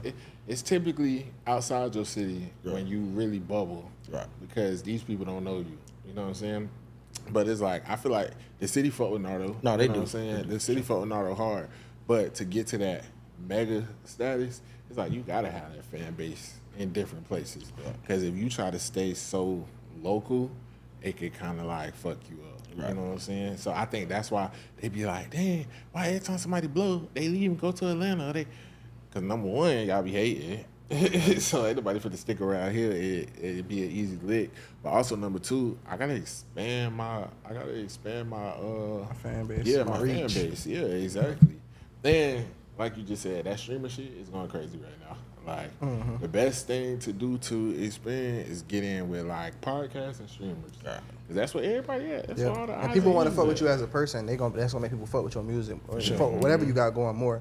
And that's this like long form content like this is the best place to show your personality or streaming. You know what I'm saying? Like if you can kick it with people and be cool and shit like that. That's the best way to show like your personality and shit. People gonna fuck with you more based off that. And from the interviews I've seen, I think the artists that you're working with, you really got something like all y'all boys going to the top because they actually know how to communicate too and they want it. Because a lot of these rappers like getting these interviews and they don't know how to talk. Yeah, and everybody humble too. Yeah, like humble. They're just like, they like, and think about this. Even though like Cam is like my little brother, Bill is my cousin. He's my blood cousin. And Nardo and them, they treat me like family too. But it's just like, that's how it has to be. Because I don't want to work with no assholes myself. Like I deal with genuine people. Like meeting y'all and us talking about doing this, we had genuine conversation. It wasn't no Hollywood talk. It wasn't none of that. We were how people call my people. It wasn't none of that. It was genuine and it was organic, and that's how we move. We move off of energy. You know what I'm saying? Especially in this industry. You better be able to decipher who's who and what's what. Cause boy, you get your heart broke out here. Cause even like we ran into a hiccup last weekend, and you hit me up and you was communicative about it, and that's all it takes. Right. Like I don't care if you got to reschedule a few times and stuff. A motherfucker communicate with you because that's like I understand people who got real emotion. Y'all be having like shit going on, so sometimes things come up, but we don't have motherfuckers like we just sitting and we be like, are they coming? Like, and you hitting them up and they not responding to shit, they be like, oh, my bad. And they be like, well, fuck it, we finna do a solo episode. But that shit goes a long way in the industry because it's like, I don't care how big you get, I don't care about your fan base. If you move like you just don't give a fuck, I'm gonna remember that, and it's like, okay, because you gotta be careful. You banned, bitch. You gotta be careful how you treat people going up. Hello, you know what I'm saying? Because the same people you see going up, you see coming down, and the same people that when you was popping, and you feel like they wasn't on your level. Once you washed up and you need them, now they like, nah, you know what I'm saying? And God is working with me on that because I understand people go through things, but I think it's just all about how you handle things, like being communicative, being respectful, and things like that. And that's how I try to be. You know what I'm saying? So we appreciate how you reciprocated the love, man. And we working. We got things behind the scenes we've been talking about and stuff like that. So we appreciate you too. And before we get into the segments of the show, you said you wanted to ask about a club story. Oh yeah, no, I just wanted to talk about. I think he DJ'd that night we went to Medusa. I remember y'all coming. When did y'all come out? I think I remember y'all coming out and we formally met, but I think it was quick because I had on a lime green jacket. So I know it was it had to be at least that one time, but I know I'd be moving around. Oh no, I do remember that. Yeah, I do remember that. It was real quick. Yeah, it was real quick. Yeah, you're right. Yeah, because that was you got good memory. Yeah, that was Mimi's birthday. Yeah, I do remember that. Damn. Yeah, you got good memory. Yeah. It was quick. Yeah, you was so drunk. Yeah, I was fucked. It was my birthday. Right, it was my birthday. It was his birthday too. Yeah, we had the section and stuff. Yeah, I was fucked up. Yeah. Mimi, which Mimi? Brown skin Mimi? Mimi Carter. Yeah. You a Pisces? Yeah. Oh yeah, hell yeah. But they talk about what you did. Oh, Taurus. Ain't no wrong. Swagger Taurus. Okay, Hey, y'all niggas on y'all way. That's the connection. Hey, y'all boys on y'all way. Yeah. But that shit was a movie that night though. That shit was fun though. Yeah, no, it was fun and like the music was real good that night. That was like my first time being in an event and like actually hearing you DJ outside of the radio. Cause like that's one thing we got to work on. We don't pop out a lot, but when we do, we have a good time and stuff. But like when I was younger and I used to go to the club, like I remember I didn't want to go to no events unless like Shad was DJing. Cause to me, Shad was like one of the better DJs or whatever. So like during that time, he used to do Aqua. He used to do like if his name was on the flyer, I was like, I'm going. Yeah. But if it was like certain people's name, I'm like, nah, the music gonna be trash. So to clarify, DJ Sheldon was the DJ. Okay. DJ Shab was the mic man and the host. Okay. But they ran as a unit. They probably had they had a super strong.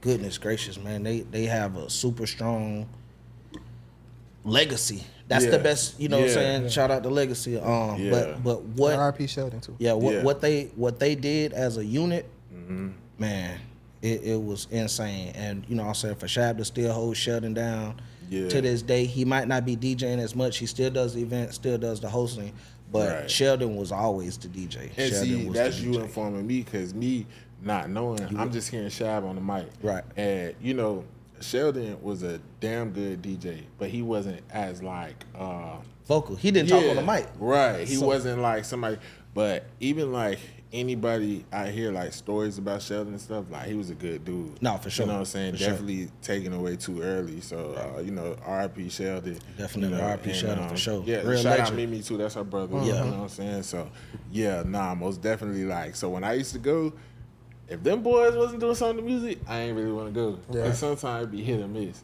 Or like Andrew would drive me to the real team. We listening to the goddamn Jamaican music. Hey, hold on now. That's my shit now. Yeah, till they get on the floor, on the dirty ass floor, doing all type of shit. I'm like, Man, they hanging out. But no. So I already know that it's hard as hell dating or whatever, working as a DJ or whatever. I already know. Do you find that to like stop you from having like real shit? And y'all see a lot of fuck shit too, so it kind of like have you a little jaded and shit. So like how like working in the clubs like affected that shit? So dealing in the club. So we'll start back in the day. I'll compare back in the day to present day. Yeah. All right. So back in the day, it used to be times where like you could link up with promoters, you could make you a bag, and it be that y'all can support each other's stuff. You know what I'm saying? That's how it used to be back in the day. Nowadays, like you'll see, like if we doing, for example, you see Sold Out Saturdays at Medusa. Now you see it at Elevation. You see it at Cliff Lounge. And to me, it's like niggas just be original. Like everybody has their own gift. Everybody's good at what they do, and multiple people can be good at what they do. So I don't look at them, they looking at it like, oh, I'm in competition with Money Good and his crew at Medusa. You in competition with yourself, like an idiot. Because mentally, mentally it shows me you're not where I'm at mentally. right. And mentally, I look at it like this. Well, shit, there can be multiple Sold Out Saturdays, and what It's you enough make, people. It's enough people, right? And what you make at the end of the night at this venue, or this venue, it doesn't affect me at all. Like, my money is gonna be my money, your money is gonna be your money. But it's a lot of competition in the city right now. Well, a lot of entertainers are in competition with themselves. I'm not in competition with none of these niggas, because what is it that you're doing that I ain't done? Like, I really do it. It's like, it's a hobby. It's fun. DJing, I'm finding a love for it again. And then promoting and marketing, that's what I do. That's what I've been doing. So I might take a week where I don't feel like promoting a lot, and the party might not be as thick, but I'll never get it fucked up. Like, I won't flip that switch. And, you know what I'm saying? Like, so that's really what it is. The entertainment business in Jacksonville now it's a war. It's literally a war, because niggas is being green. Niggas will be your friend, a nigga fuck with you for a second, and then let anybody get in their ear, and now they want to try to go against you because we fucking promoters. Yeah. Like, niggas is bitches, bro. Niggas is bitch ass niggas. Yeah, So you're not gonna see me. I would love to work with everybody, and you'll see me working with a lot of niggas, but you also won't see me working with a lot of niggas because of their ways. So and you hear that a lot. Yeah, I would that a say we done experienced some shit, and it kind of like, just from things we experienced early in the game, like, people be thinking, okay, Jacksonville's messy. So people be thinking like, they make a status, we not gonna see it, but they don't understand. People gonna send it to us. Or they don't understand, like, if they say something slick or something that we know is targeted towards us, like, we see it all, we've heard it all, we just choose to look above. Hello. Keep looking up. You know what I'm saying? Unless somebody get too carried away. You know what I'm saying? It'll be, I'll be ready to crash. no, sometimes. listen. But, Nowadays you got to. yeah. You got to, because if you don't, people they'll take your kindness for weakness. Yeah. Like, we don't wake up every day. We don't be trying to start no shit with nobody. Sometimes people want to poke the bear. But I will say, some of the weirdest things we've experienced have been from like some of the promoters. Promoter niggas.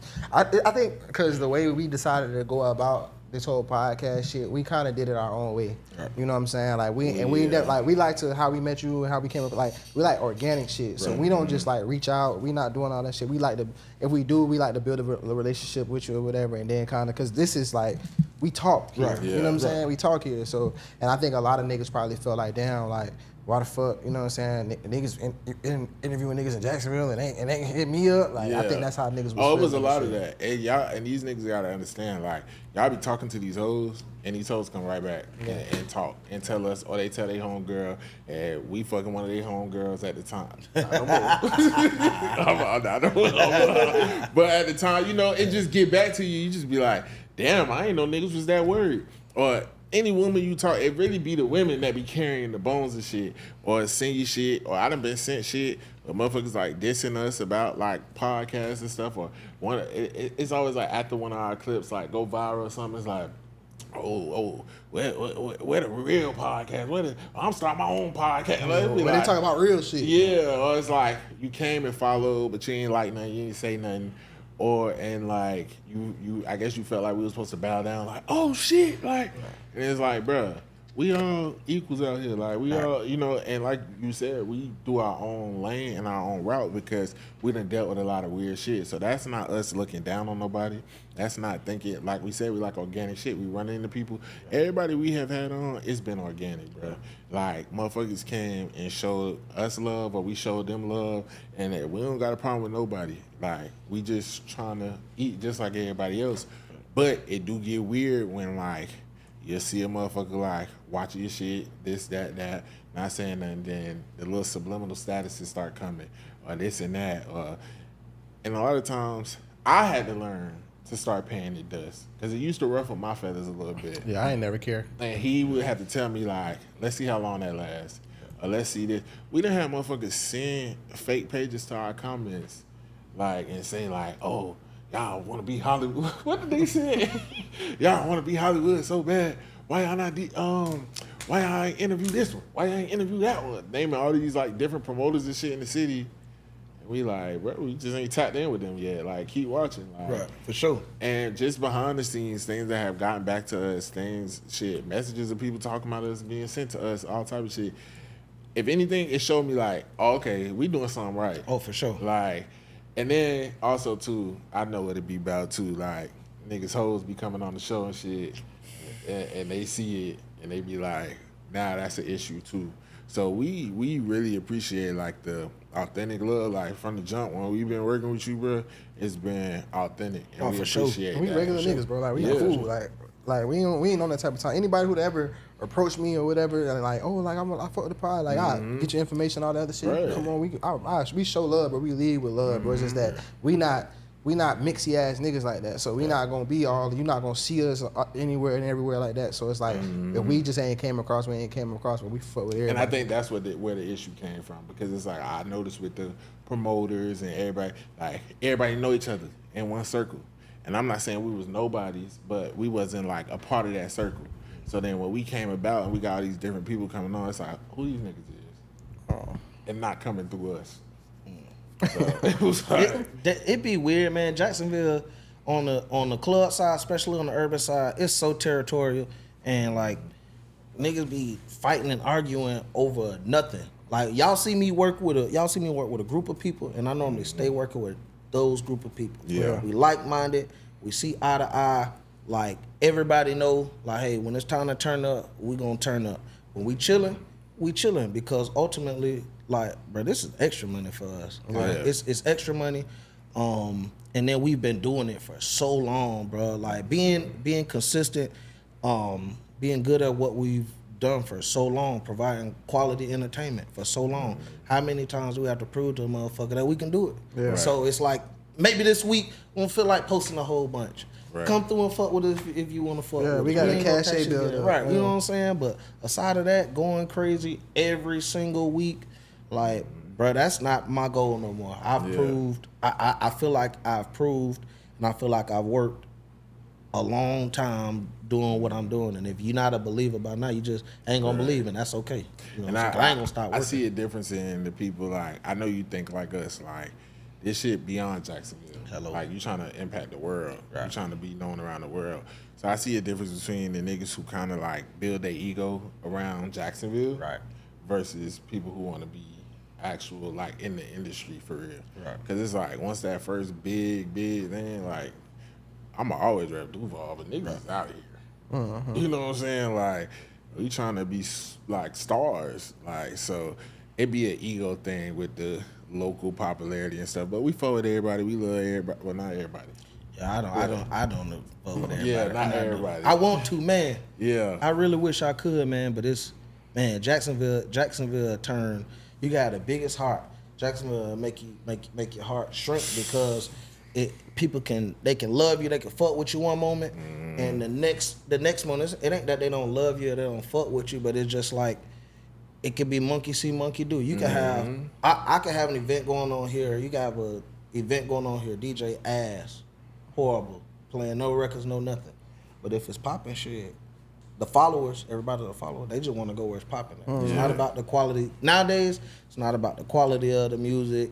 None of that. It's just where it's popping at. And that's the biggest downfall of our city, I say, is that popularity outrules everything. You know what I'm saying? Like, so, and then eventually shit will just die down. You know what I'm saying? Then you got to start up something else and keep going from there. So that's why a lot of shit don't be lasting long like it's supposed to. For sure. Because niggas don't appreciate quality, you know what I'm saying? That's important, bro.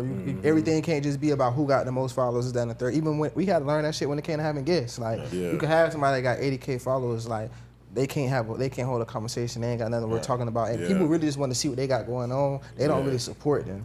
So that 80K followers don't translate nowhere else but on Instagram. You know what I'm saying? And like, this is some shit you learn with the city or whatever. But like the quality is what we need to focus on more. And if we had that quality, it could take equality where everybody fucking with each other, but everybody want to be the man. Everybody, bro. We pay attention. You know what I'm saying? And the city fuck with us, and we appreciate everybody who support us. But a lot of the people like who really are like they want to support us or supporters like that be in the comments, and a lot of them don't live here. Some of them do, but a lot of them don't. We ain't never seen these motherfuckers. Insane, bro. You know what I'm saying? It's insane because once y'all get to the level, and I don't never want y'all to think small when it comes to the Paid N Bazed podcast. I always want y'all to think here, because at some point, bro, I thought about being on the radio. At some point, I thought about being the head coach. At some point, I thought about being a major artist, DJ, and traveling the world, bro. The sky is literally the limit, bro. And then when we had two black men that are pushing each other, you might not have the most energy when you wake up when y'all finna do a podcast. That's what he for. It might not be your day. You might have a fucked up day and y'all come in here. It's really about the balance. And once y'all have that goal and y'all push each other to get to where y'all want to go, I'm excited to see where the Paid N Bazed podcast is gonna see in the next couple of months, weeks, and years, dog. I'm really excited, for bro. real, man. Really excited, bro. And I always advocate for y'all as people. I advocate for y'all as entertainers, bro. Like, you know what I'm saying, as hosts. Like, bro, y'all got it, bro. Y'all got it. And if you're not supporting the guys, they paying attention to who's supporting them now. Right now. Making a list and checking the I'm telling you. I literally be like, yo, like when we broke, we're like, this was a day one. Shoot a cash. Right, for sure. Because it count, man. It count. It does mean something. Yeah, but I know we got to get into the show. I think the biggest thing for me now is like, because we've been talking about it. Because when we like, that first year, you know, we had another call, and then y'all would see people, and like, I would know people know me, but they wasn't saying nothing to me and shit. And like, y'all be like, oh yeah, I ran into somebody and they said this and said that. But now it's like, I'm gonna be honest, bro. I can't really go nowhere in the city without somebody being like, hey, you from the podcast. And it is a good feeling. Because it's like, oh damn, we are touching people. Y'all work for it. Oh, that was crazy. No, not like that. No Diddy. But it's like, oh damn. So it's like, sometimes the momentum be up. We got viral clips. Sometimes it's just regular, you know. And then sometimes, like you said, like niggas need to rejuvenate. You know what I'm saying? Because shit, you get burnt out. Right. And we're chasing these dreams. Right. People don't know what really go into it behind the scenes. It's a lot of manpower, a lot of hours, a lot of money. Yeah, money A lot too. of shit. Yeah. For sure. And yeah, you almost had it right too, but it's the other way around. I ain't the morning person. Right. I be in this bed. I be having to turn it on. Some of the guests be like, "Damn, you really woke up when the camera came on." Got to. Like, I got a job to do. And then cut. Hey, like, all right, I'm finna go. Imagine being on the radio and having to do that shit every day. I be thinking about that. Badass kids, baby mama drama, Boston piss you off, damn bird and shitting on your car. Anything. You gotta go in the radio station and y'all would never tripping ever away. know. I be watching the ladies like on The View and The Real and all that shit. And some days when we gotta come, we only film like once a week, sometimes twice if some shit going on. And I be like, bruh, if a nigga had to do that shit every day, and like with the shit I be having going on, you gotta be fake as fuck. Now I see why people in Hollywood be doing coke and shit. You gotta what the fuck? Real shit. Nigga, I ain't gonna lie. I ain't do me a little bump. Yeah, you would have been caught attitude and got canceled. Saying some wild shit. They be like, you not talking today? You be Like, you know "No." what, Tyler Perry? But yeah, this was a great interview portion. So we're gonna hop into the show. You know what I'm saying? We're gonna hop into our first segment, the what it is, what it ain't of the show. So basically, let me take out these damn glasses. I can't see shit. But the what it is, what it ain't, I'm gonna briefly go over some current events, and we just gonna say whether that's what it is or what it ain't. So, damn, I need to have these bitches ready to go. Gotta get out. Gotta get out Twitter. Yeah, that's where I get my news from. Oh, niggas got to be careful with that. He told you what happened. We were bamboozled. That Saudi Arabian prince shit. That shit was. I went to fake. Google that shit. That nigga did not come out that coma.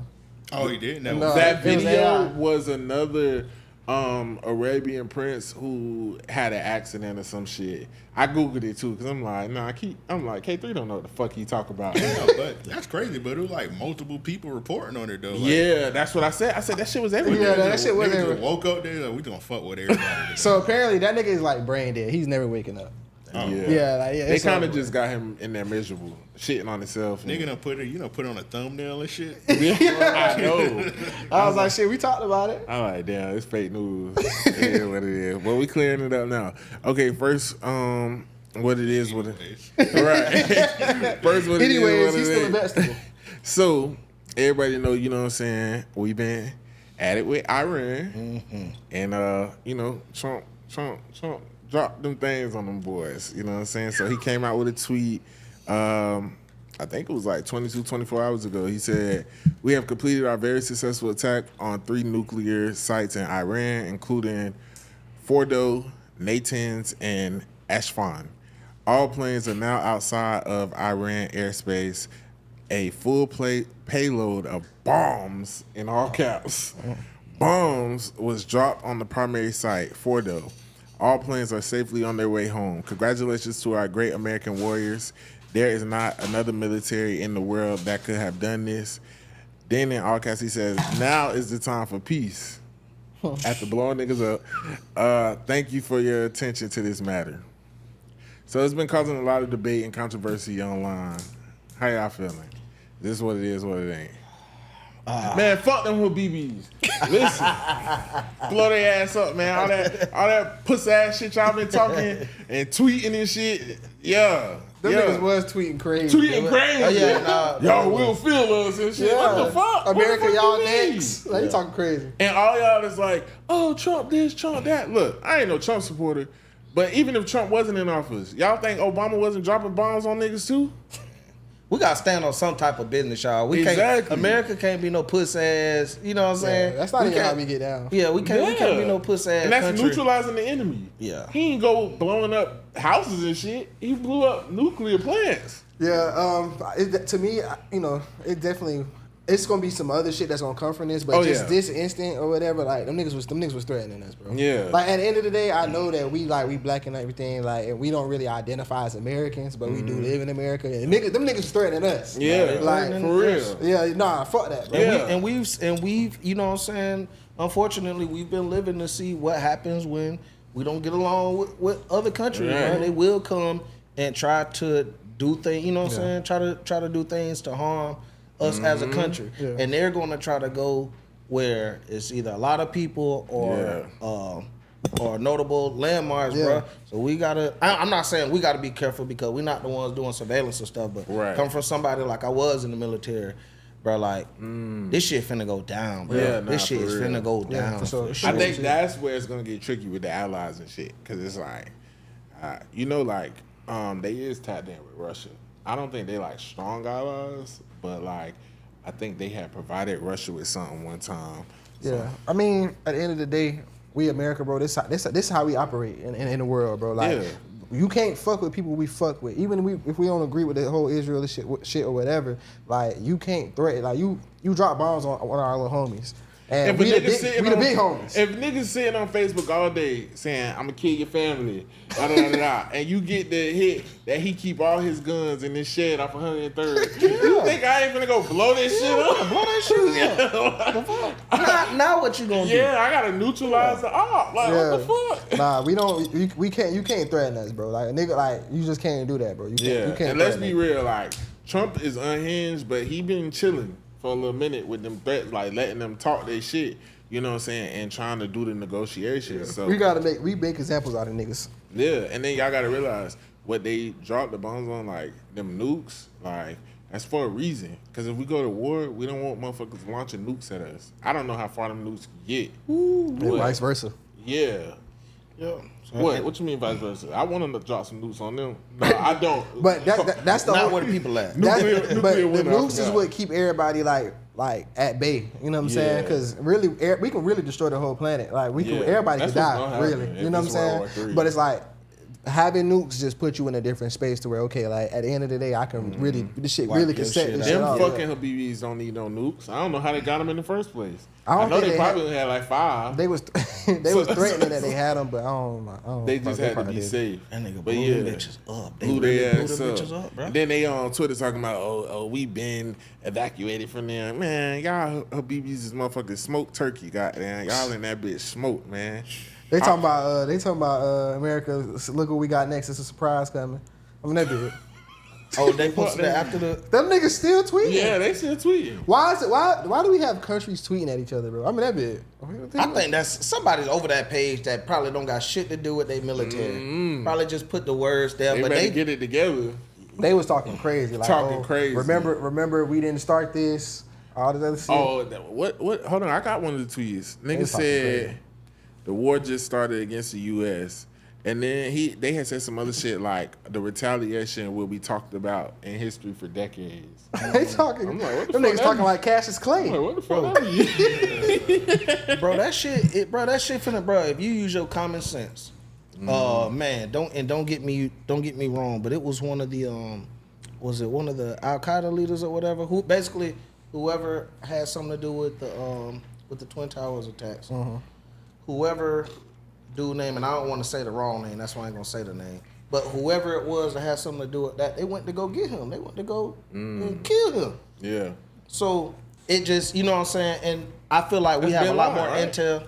No, not Bin Laden. Oh. I know what you're talking about. Is it Saddam? Hussein? Oh. Not Saddam. Nah, it was another nigga. They killed him too. But you remember Saddam was talking shit and they killed both his sons. You remember that? I remember Saddam and Bin Laden. Bin Laden, yeah, that was the two main. Yeah. So, but Bin Laden, them niggas like they ain't really have shit. They ain't have nukes and shit, right? They had money. They had money and a lot of manpower though. Yeah. So it's like, but basically, we went to go and get those guys. Like, you fucking with us, we coming to get your head, man. Yeah. You know what I'm saying? And I just feel like America. I feel like we have a lot of intel. You know what I'm saying, to protect ours. But I feel like instead of them trying to harm the Americans, I feel like they may be trying to go get him, bro. Yeah. Like they may be trying to go get him. Well, you know, it's like military bases over there and shit, so they probably gonna hit them first.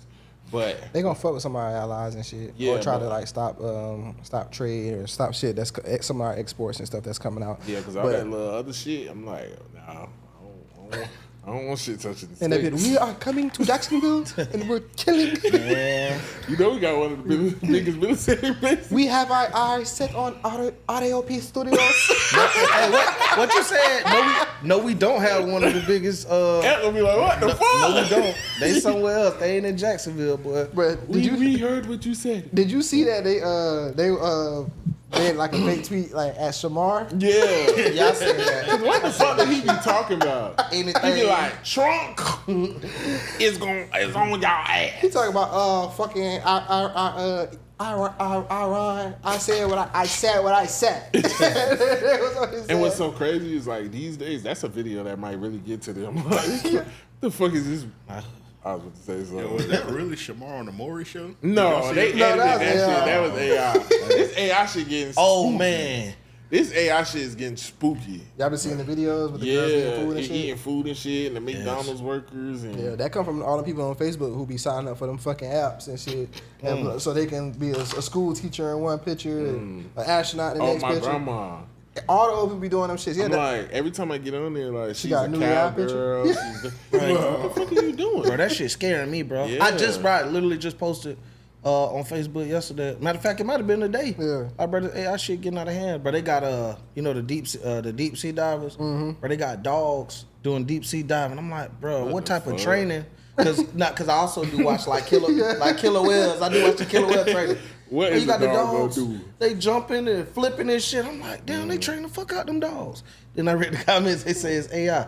So, bro, this shit getting scared, Oh bro. yeah, this yeah. shit's getting spooky. it's bro. Yeah, I be really having to look like it's always the AI shit. It fucks up like one thing. They might have an extra finger. It might take the whole chicken bone in their mouth and shit. Yeah. It always gonna fuck up somewhere, but that shit looks real. Y'all ain't see the ones where they had like the AI girls and like they was in Miami like getting content and shit. Like, oh, where the niggas at? I'm dapping up tens and shit. Yep. I seen that. Yeah. I seen a nigga on Twitter. He retweeted that shit. Was like, hey, they got AI porn yet? I know.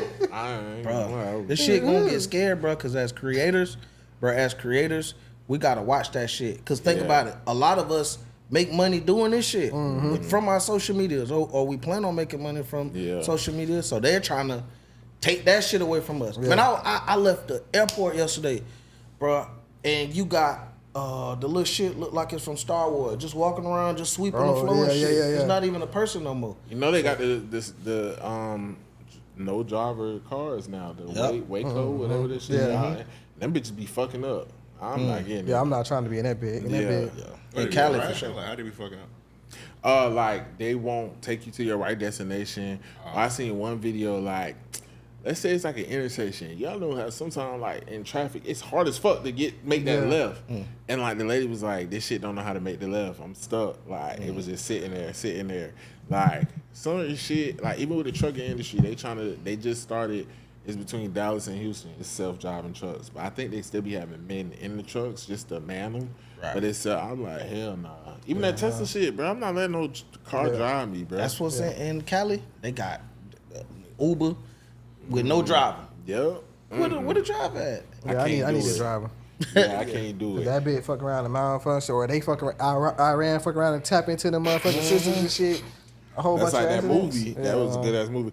Before I get into the next one, so we wake up one of these days and nukes is flying. What the fuck? What y'all gonna do? We can't do shit. Can they do, bro? I'm just saying, what would you do in your last movie? I'm a fuck. I'm finna be Freaky ass nigga. I'm fucking too. We Pisces. Yeah.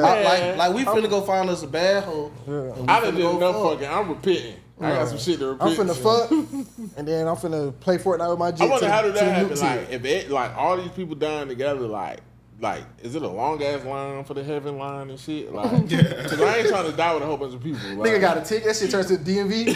Talking about free before 11. Money. everybody up here. He talking about DMV. I'm like, line this shit up. How these motherfuckers going to hell anyway? Right. I know you going to hell. Dice games and shit. What you doing up there? I don't even know why you waiting in line, baby. Yeah. All right, let's get into the next one. So the next one I got, you're gonna be like, oh shit. Okay, so breaking. The Phoenix Suns are trading 2-time NBA Finals MVP Kevin Durant to the Houston Rockets for Jalen Green and Dillon Brooks. Dillon Brooks is also the number 10 pick in the 2025 draft and 5 second round picks. Is that what it is or what it is? So Dylan Brooks is not. What you think about it? I'm gonna say it for him. I want him to feel more included. I'm not a sports nigga, but yeah. That nigga said Dylan Brooks is the number 10 pick. Oh, I got it wrong. Who was the number 10? And the number 10 pick. And the yeah, it ain't happy yet. Oh, yeah. 3. Okay, I got it. That's funny that you put that in there because this nigga definitely scheduled the pod on Game 7 of the NBA Finals. That's why when you said that, I was like, I got something for you. And it ain't been one in 10 years. Yeah. But nah, I mean, shout out to Kevin Durant or whatever. The Suns, they fucked up real bad with their whole little shit. They was just in the finals a couple years ago. But I like Kevin Durant in Houston. I still don't think the niggas gonna do nothing though. But I like Kevin Durant in Houston. Really? Nah, I don't think they gonna do nothing or whatever. I ain't gonna lie, I really love Kevin Durant. He one of my favorite players, but for one, the nigga, he's like 38, and then he don't really elevate teams to the next level no more. Yeah. Like he ain't really got that in him or whatever. I still don't feel like they got enough, but they got a good ass team though, and I like it though. It'll be good basketball, but I don't see no championship coming from it though. Yeah, he can't stay healthy either. It's better though, cause for example, like Jalen Green was terrible in. He was horrible. He was terrible in the playoffs. So you take him out, you put KD, make them slightly better. They ain't gonna win nothing. Yeah. And also Jalen Green, if I'm not mistaken, I think the Phoenix Suns not gonna keep Jalen Green. They're probably gonna flip get rid him. of him. Yeah, they probably gonna flip him. Yeah. But shit, what the problem Jalen Green problem is, he got a super bad bitch too early. Yeah. You know what I'm saying? That's the one who got a baby by Dre. Okay. He got a super bad bitch too early or whatever. But he one of them people that like, you want him to be better than what he actually is, but he just not. I think she got that nigga doing like content and shit now too. Oh yeah, she did a little video with him or whatever. I ain't gonna lie, I don't blame him. Anything. That shit Dre bad. bad as fuck. And she in her 40s, ain't she? And he only like 22. Her son and him is the same age. Yeah. I need that bitch to be in the trade. Nah, that motherfucker bad, dog. She better. Hey, Dre, you need to come to the Paid N Bazed podcast. Yeah. Please and thank you, Brent, and come in some fine shit. Yeah. Nah, and come on a game day. Come by yourself. yeah, on the She game bad, day. but she's slow. She a little. I fuck with her. Yeah, nah. She was doing media for a little bit, and she said that shit about Megan, and that shit got wrapped up. Oh, damn. Shit, I seen the documentary. They canceled her fucking like contracts immediately. Yeah, shout out to the She Swim. didn't even Shout say out to the nothing too swimsuit. crazy. I'm like, boy, they don't want to watch our shit. Shout out Meg. She was just on Love Island. Speaking Have you of- been watching Love Island? Now that you got a girlfriend? No. She don't watch Love Island? Mm-mm. Y'all gotta tap in, bro. She be making me watch like basketball and shit. Oh yeah, I gotta tap into Love Island, bro. Shit, I'm out of Love Island. You watching basketball? Yeah. I had seen Megan Thee Stallion was on there. I'm like, why is she on here? She just like hosted, she basically like hosted one of the games that they did. Or What whatever. is Love Island about? It's on the island there where they trying to find love. So- But basically, they put like a bunch of like attractive people on the island, whatever. You couple up, and you kind of, but you still gotta explore with other couples or whatever. So it's gonna be say like we all on the island, whatever. It's gonna be girls, and they gonna have the girls like pick us, or we pick them who we want to be with just off attraction, and then we explore. It might not be nothing, maybe about whatever. But we don't really know each other, so I like your bitch. Or whatever, Yeah. you know what I'm saying? But I can talk to her or whatever, and you could talk. It's just a bunch of messy shit. But you get into it, that shit fire. Okay. And y'all, hold on, let me find this latest. They be fucking on there? Yeah. What was Wasn't that Montoya shit? That was that was Spanish Love Island. Yeah, right? I think. Nah, so. that was Temptation Island. That was some other shit. Temptation Island. That's when this your actual bitch. And like Yeah. Temptation Island is a little So different. Love Island was the Serena. And, Yeah. So Megan was on for somebody to choose her. Nah, she just like they do like little games and shit or whatever, and she was just doing the game. It was like a twerking It was game. pretty much. Bro, they got they got fine shit on here, bro. Well, ain't nobody choosing that floozy. Yeah, I ain't never watched that bitch. So I seen the black chick that was thick as fuck. I was like, Yeah, tapped like in. yeah, Landria like she go crazy, bro. Yeah, I seen one chick. She had tweeted. She was like, "Men watching Love Island, ill." And dude retweeted. He was like, "Bitch, I grew up watching Flavor of Love." Real shit. Like, can we do You anything? just said some shit, boy. I gotta check it out because remember I used to be like that about Pop the Balloon. Now I love Pop the Balloon. Yeah, no, bro, I'm That's talking about crazy, bro. Cause listen, it wasn't. Pop, I didn't want to do Pop the Balloon. I wanted to do. Well, yeah, I guess it is a Find Your Match, but I didn't want to do Pop the Balloon though. But we need to do one here in Jacksonville. Yeah, soon. I tell him that all the time. That's his shit. Oh, yeah. I be like, you need to do. I think I had seen. yeah, like it's fine shit on there, and It they just we went to basketball. You like go back. and they just bought some new shit on here, Chocolate some shit. Spanish shit, bro. I And this think bitch so fucking thick. That's bro. why I strayed away from it because like I see white people on there, so like damn, that sounds crazy. But I don't like white dating shows like The Bachelor and shit. No, it's not a white dating show for sure. Like it's they got everything on that bit. Okay. But yeah, and like the last I think out of the 7 seasons, I think black people, at least one black person have been in every whatchamacallit, but majority of the black people be winning this shit. Oh, okay. Yeah, no, they be having fine shit on there, bro. Like real fine shit, and they all out. They be our age. I like Love at First Sight. That's a good one. Like when they gotta get married at first sight. Yeah. And then it's another one too. I think 90 Day Fiance. Yeah. You ever seen the one with the no net nigga? No net nigga. Yeah. Yeah. But yeah, I'm gonna check it out. It's on Netflix. No, it's on Peacock. Oh, bet that's free. All right. Last, what it is, what it ain't. So, pretty much, there's been a viral clip going around. It's been a few viral clips, but the main one was from B.Simone's podcast. She had her best friend on recently. Yeah, your girl. I know you been seeing it. Basically, her and her best friend was talking, and the best friend was open. Well, let me just play some of the clip. Can I play some of the clip? Yeah. Okay. Yeah, put on. That was being a best friend with a celebrity. Everybody thinks that, because you're connected to this person, then your life is just as grand as theirs, or you got it, or they helping you. Baby, didn't have a job, living with my parents, a single mom. All this happened to me this past year. Jesus. And then it's like to not have resentment in my heart towards you because I saw you do this for other people. I saw you give a check to somebody to help them through whatever they went through. And it's like, God, like nobody didn't give me a handout, but guess what? That wasn't your responsibility. God had to take me through that for my own season, for my own thing. I had to get my car repossessed. Jesus. I had to go through the food stamps. I had to be on Medicaid. Because whatever he asked Okay. Jesus. That's all I'm start saying when the bitch like, if I don't get this money, my light's gonna be off. That bitch, Jesus.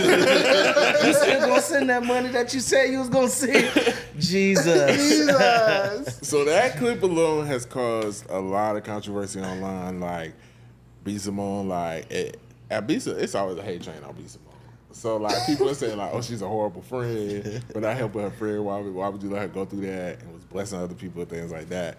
I went and watched a little bit more of the interview because I wanted context because you know how that chop shit up. Yeah. But no, that's what she had to say. I'm like, oh, because people was like she was talking about somebody else, but then I seen like other clips. Is another clip that was nasty to me, like of B like saying, I'll talk about that. Is that what it is? What it ain't? Who is wrong in that? Like, is B.Simone wrong? Women friendships sound horrible, bro. Yeah. Well, I mean, how do I put it? Depending on their age, so let's give an adult. The adult answer is, as an adult, you can't depend on another adult to take care of you. For sure. The friend code says, though, it's nowhere really written, but we know the friend code. The friend code says, if you my friend, you my dog. Yeah. If I'm fucked up and you can help, shit, that's the time that you do it. Because it may, God forbid, you get in a situation. Hopefully, I'm up at the time so I can help you out. But bro, this shit real out here, bro. Yeah, you know, bro, life. you could be, bro. Think about this, Jesus. like, bro. You can be millionaires, bro. It's millionaires that may need to borrow money because they may mismanage their money, bro. But 50 Cent you don't do it like that, though. Bad investments. That sound bad. It sound horrible. No, Sound like she got a bad friend. And I feel like You giving out checks. as men, we really have a hard time asking people for things. Yeah. So it's like one of them things. Like if you are open and candid with your homeboy, it's like a nigga kind of got to offer it. You're not gonna ask. You know what I'm saying? I feel like I'm glad to like. Him as my brother, we got a relationship like that. Like he can't tell me he going through something and I got it and I'm not gonna look out and vice versa. For sure. You know what I'm saying? There been times we had conversations. He had money at the time, I didn't. What you laughing at, bro? I was just saying, no, don't use the example of me not having money. Like, I look out for this fuck nigga plenty. No, I said, I was waiting and we for it, get though. off the phone and like my phone ding. He like, shit, I shot you this, whatever. And vice versa. You know what I'm saying? And you know, people fail to underestimate like what a 50 ball could do when you broke. You know, like, nigga, like, oh, damn, you just filled up my gas tank for a week till I get paid. Appreciate you, bro. Like, people don't be understanding because everybody go, like, you only see people on social media. So, with the B.Simone thing, though, again, I don't feel like you owe anybody anything, but I have just been watching B.Simone for these last few years and the way she moves with her friends, and I don't think she's a good friend or a good person. Wow. Yeah. And the reason I say that is because I've seen other clips, and basically another clip that's going viral now is the girl was saying she had called B with some information about some good opportunity she got, some good news. And B was like, she basically put it out there, B.Simone had called her right back and was like, I don't like how I just felt when you told me that. And she's like, well, what do you mean? And she's like, is it jealousy? She was like, it's not jealousy. It's not whatever. She's like, I don't know. I just don't like how I feel. I'm praying it off. Like, and she basically was saying, like, to me, it was jealousy. It was jealousy, bro. But how she sugarcoated it was, well, I just want to build everybody up around me, and I always want to be a team. So I felt like, okay, she's getting this opportunity, but I wish we were doing it together. That's hate. So with all of that, like with the Jeezus, and then you going about things like that, I'm like, okay, you got some inner demons that you need to, because that shouldn't even. I did respect the what do you call it? The transparency, because a lot of people can't admit when they have those type of feelings. Right. You know what I'm saying? Because we are human and people have feelings. So I respected her transparency, but I just, from the things I've seen, like from the time when her friend DC Young Fly baby mom had died, and she started offering packages for her close friends during this hard time. Yeah. And then even before that with the notebook shit, and even before that with the podcast she had with the girl, and people trying to see who was the problem. And it seemed like when that girl started getting recognition and people started fucking with her, B didn't want to do the podcast no more. And I will even watch a clip of one of their last episodes, and the girl's begging her, like, tell me what I did. And B can't tell her what she did. She just don't want to work with her no more. Women. Well, we seen this weekend how women friendships. Yeah. But nah.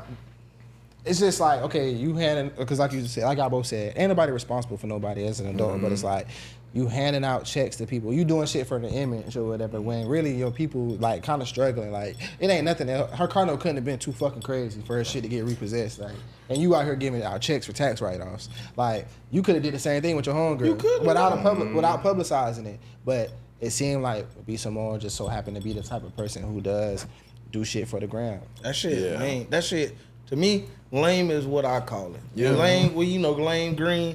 That shit, because there's no possible way that my dog could be fucked up and tell me, and I can help him fix it. I can help her fix it. You know what I'm saying? Right. Now, I ain't saying I'm Superman and I'm gonna help everybody.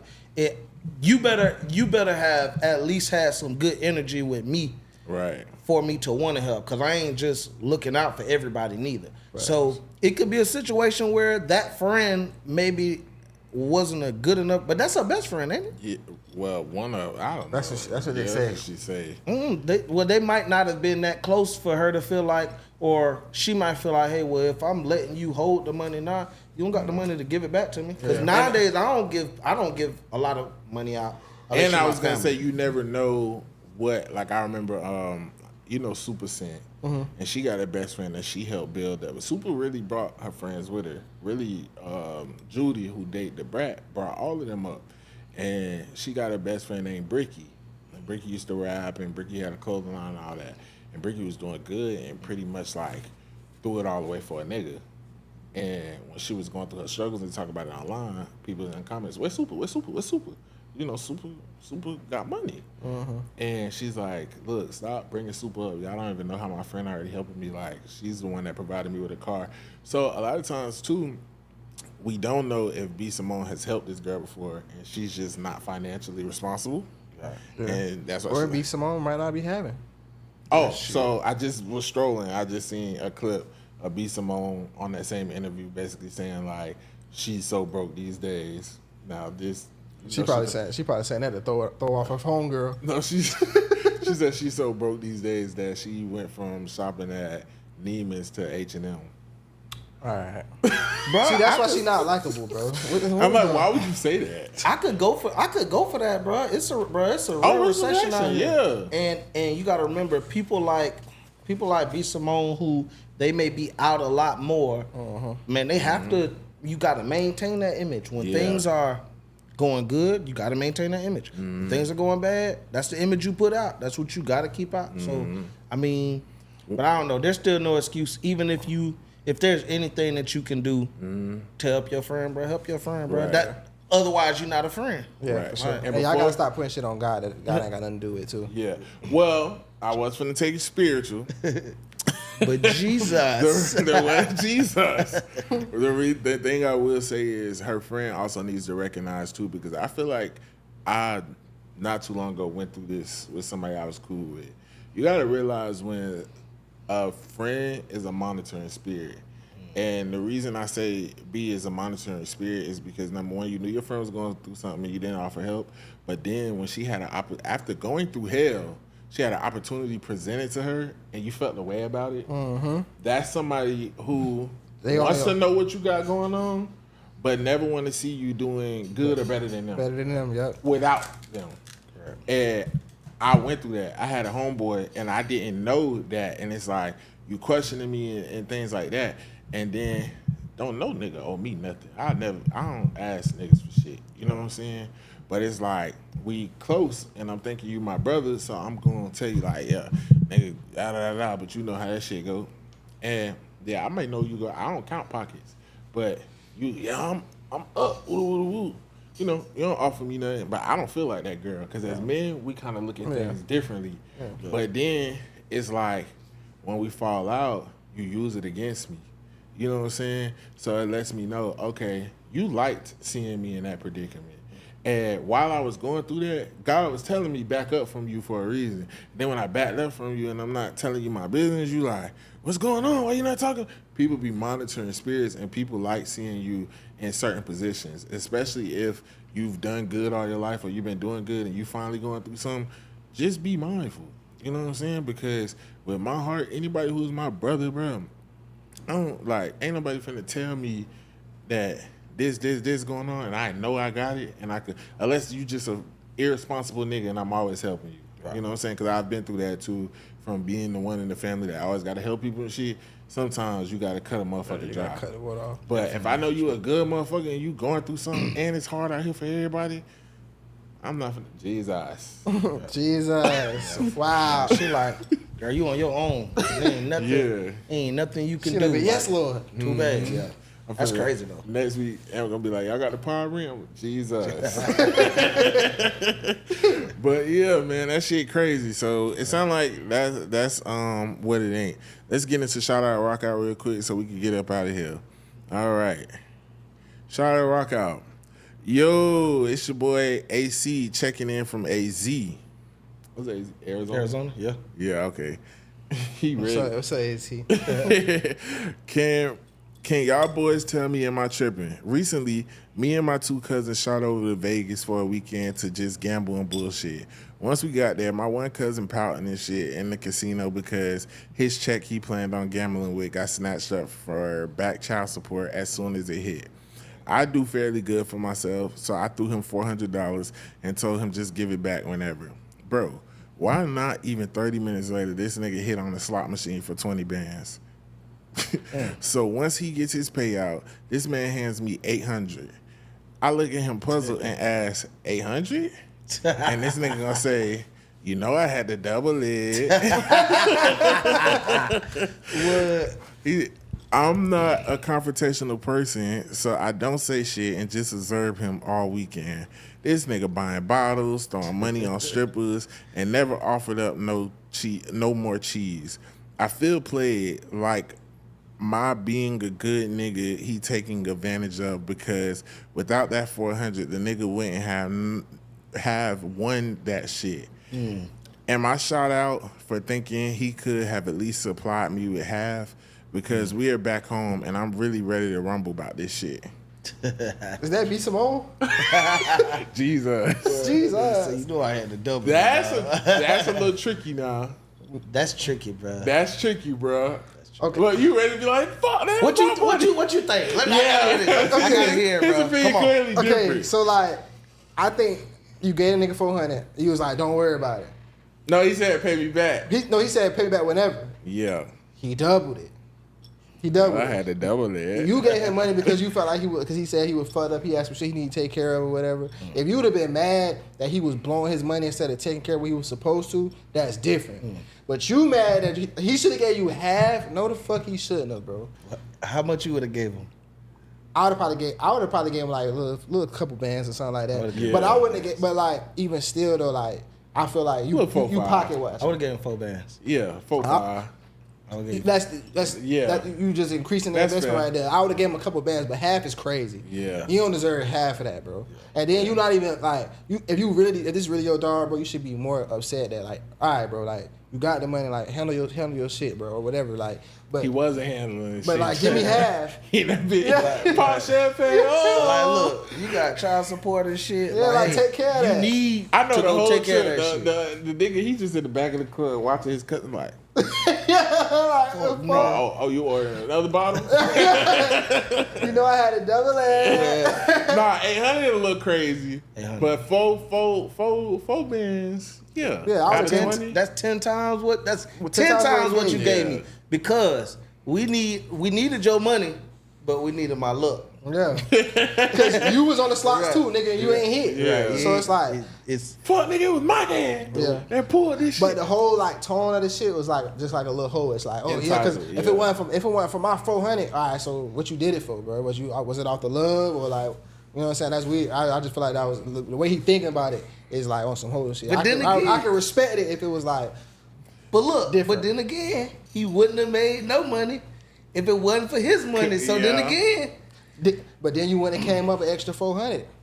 Like it go both ways. Nah, fuck that. If I just took 400 and now I gotta watch you blow 20 bands, I ain't gonna lie, it's so funny. If he blew it though, it's like damn, bro. You Yeah. could at least like let me get something. So if you but go he got his money back though. It's Was this really, nigga that's what buying I'm saying because you bottles got for your money back. mad. Was he tipping the strippers for everybody? Was he buying bottles for everybody? Of course Like, he bought bottles for everybody, but he looking at it as, oh, like this nigga get to be the one to buy bottles and shit when he ain't even really have it for real. Like that's hating, bro. If y'all really fucking knew Yeah. what it took to get Yeah. this shit. Like that's the type of nigga, bro. Like to where y'all finna go out and you spill some shit on your shirt. He give you a shirt. Y'all get in front of hoes. That's really my shirt for real. Yeah, Like, yeah. oh, bro, you still need my hot spot, bro? Hey, Like, be careful when you spend some shit on my shirt, bro. For real, nigga beat your ass in hell, boy. Like, Or he could pay for he could have paid for everything too. Like look, bro, I'm paying for everything for the rest of the trip, bro. I really appreciate you, bro. Whatever bottles, whatever money you need for the strip club, whatever food, I got everything, bro. Yeah, Matter of fact, just- here go your money back for the trip I want too. to point out, it's so funny as men, like the way we operate, because even him staying quiet for the rest of the trip and stuff, like that's how most men would have did it and just went and talked to their old lady when they got home. Like, this fuck nigga ain't here. Bitches, they would have fought day two. Probably that night. yeah, nah, it would have. Pussy asshole, you ain't gonna give me no money. She wouldn't even have got the opportunity to get her for homegirl 800 because she would have felt played immediately as soon as that shit got the dinging and shit. But now, like even though like we all say like we would have gave bro a couple bands or whatever, but at the end of the day, the nigga gave you 800 as soon as he got that bread. So he knew he owed, you know what I'm saying? Right, like right. that just show you like he could have just gave you 400 because that's what you gave him, Right. and then just balled out. That would have been green to a certain extent, but it's like he felt like he was doing right by you by doubling Yeah. shit up. I And you do- ain't have to come to him like, oh bro, let me get that. You know what I'm saying? I do feel like if you know it's gambling, I would have been like, bro, I'm gonna give you this 400. But if you win anything, it's bust down.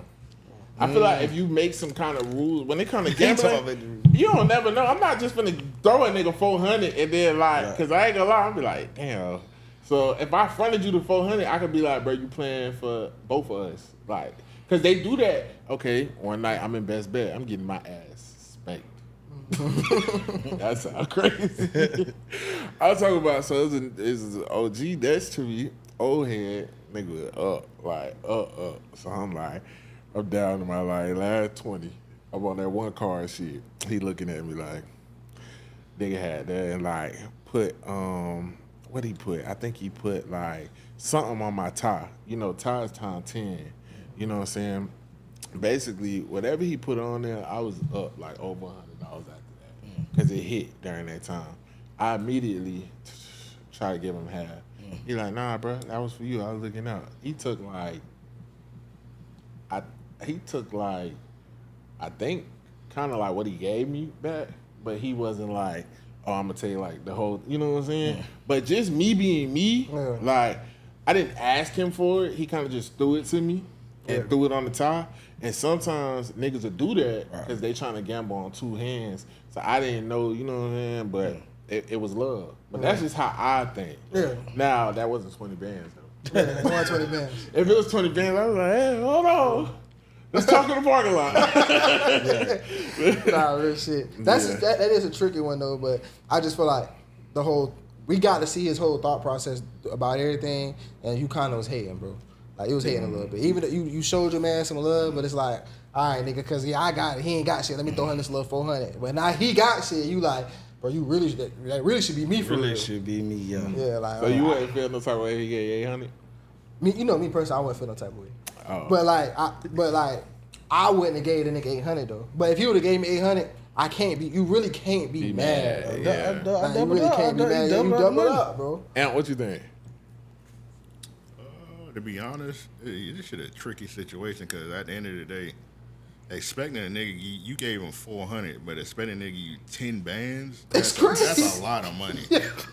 I feel like him giving him 800, he low key looked out for him. He did, bro. But he's like 800. Shit. He did though. Like you came up $400. How much would have gave him? Oh, if somebody gave me $400 and I got like 20 bands, I'd probably give him a band. Okay. Yeah, I said like a couple bands. But y'all gotta remember, for my dog, a couple black bands. people too. Black people don't play about shit. I give them a band, and then anything else with the trip, I cover everything else. Yeah, I think that's fair too. Your mama won't even be there, and if you won 20 bands, you owe her some. Yeah. That 20 bands is gonna be gone. Yeah. Before he know it, it's spent before he. Child support. Bottles. Bottles. You know you tricking 20 bands in the casino. You spending some type of money on the tricks. And whatever else. And you doing some shit that you couldn't afford to do before you had them 20 bands. Mm-hmm. There. So really a bitch for real. He was getting drunk buying bottles. You should just robbed the nigga. Got him drunk and robbed him. Y'all was looking like them niggas in the club, bro. You had a good night, had a good weekend, bro. But yeah, you can't play it like that, bro. Yeah. Nigga ain't say, I would have been more so like, hey, bro, I just gave you 400, bro. Did he say the 400 was for, he asked for money for gambling? No, he said the nigga was pouting in the casino, because they took his check for child support. Oh, okay, yeah, because I kind of would have been like, bro, you kind of need that money, bro. Gambling, I would have felt more about a nigga taking the 400 to go gamble. Like, damn, bro, you could have like, we got to eat and shit. He said that was his gambling money. Okay, so he might have already had money for the trip. Okay. And then like waiting for his check to hit, and then they snatch the shit. Cause that's how child support kick in. Yeah. He probably bad. Like, damn, I can't gamble. And you probably like, I got you. And then like, damn, bro, I did throw you the 400. Like, this is a sticky situation. But I think he thinking about it like a whole. Lastly, this happens a lot more than people think. Like, I be watching them lottery stories and shit. Motherfuckers be going in on tickets and stuff, be in court for years. Yeah. Being on there's gonna be one name on that bitch. On stingy shit, yeah. Or like workplaces going in on a pool. Oh yeah. And it'd be like $1 million and them motherfuckers fighting over $1 million for 10 years. By the time you pay them lawyer fees, shit over with. Yeah. Shit your salary. Yeah. Matter of fact, I seen one. This is the last time I said I seen one. This dude, his wife supported him the whole marriage. She finally left him on some real life acrimony shit. And the nigga hit for a few M's. Ain't give her nothing. And women so fucking whatever, when they was interviewing her, she was like, I don't want nothing from him. Right. I'm like, bitch, you was the bad luck. For sure. Nigga got on soon as she left. Yeah, that shit is crazy.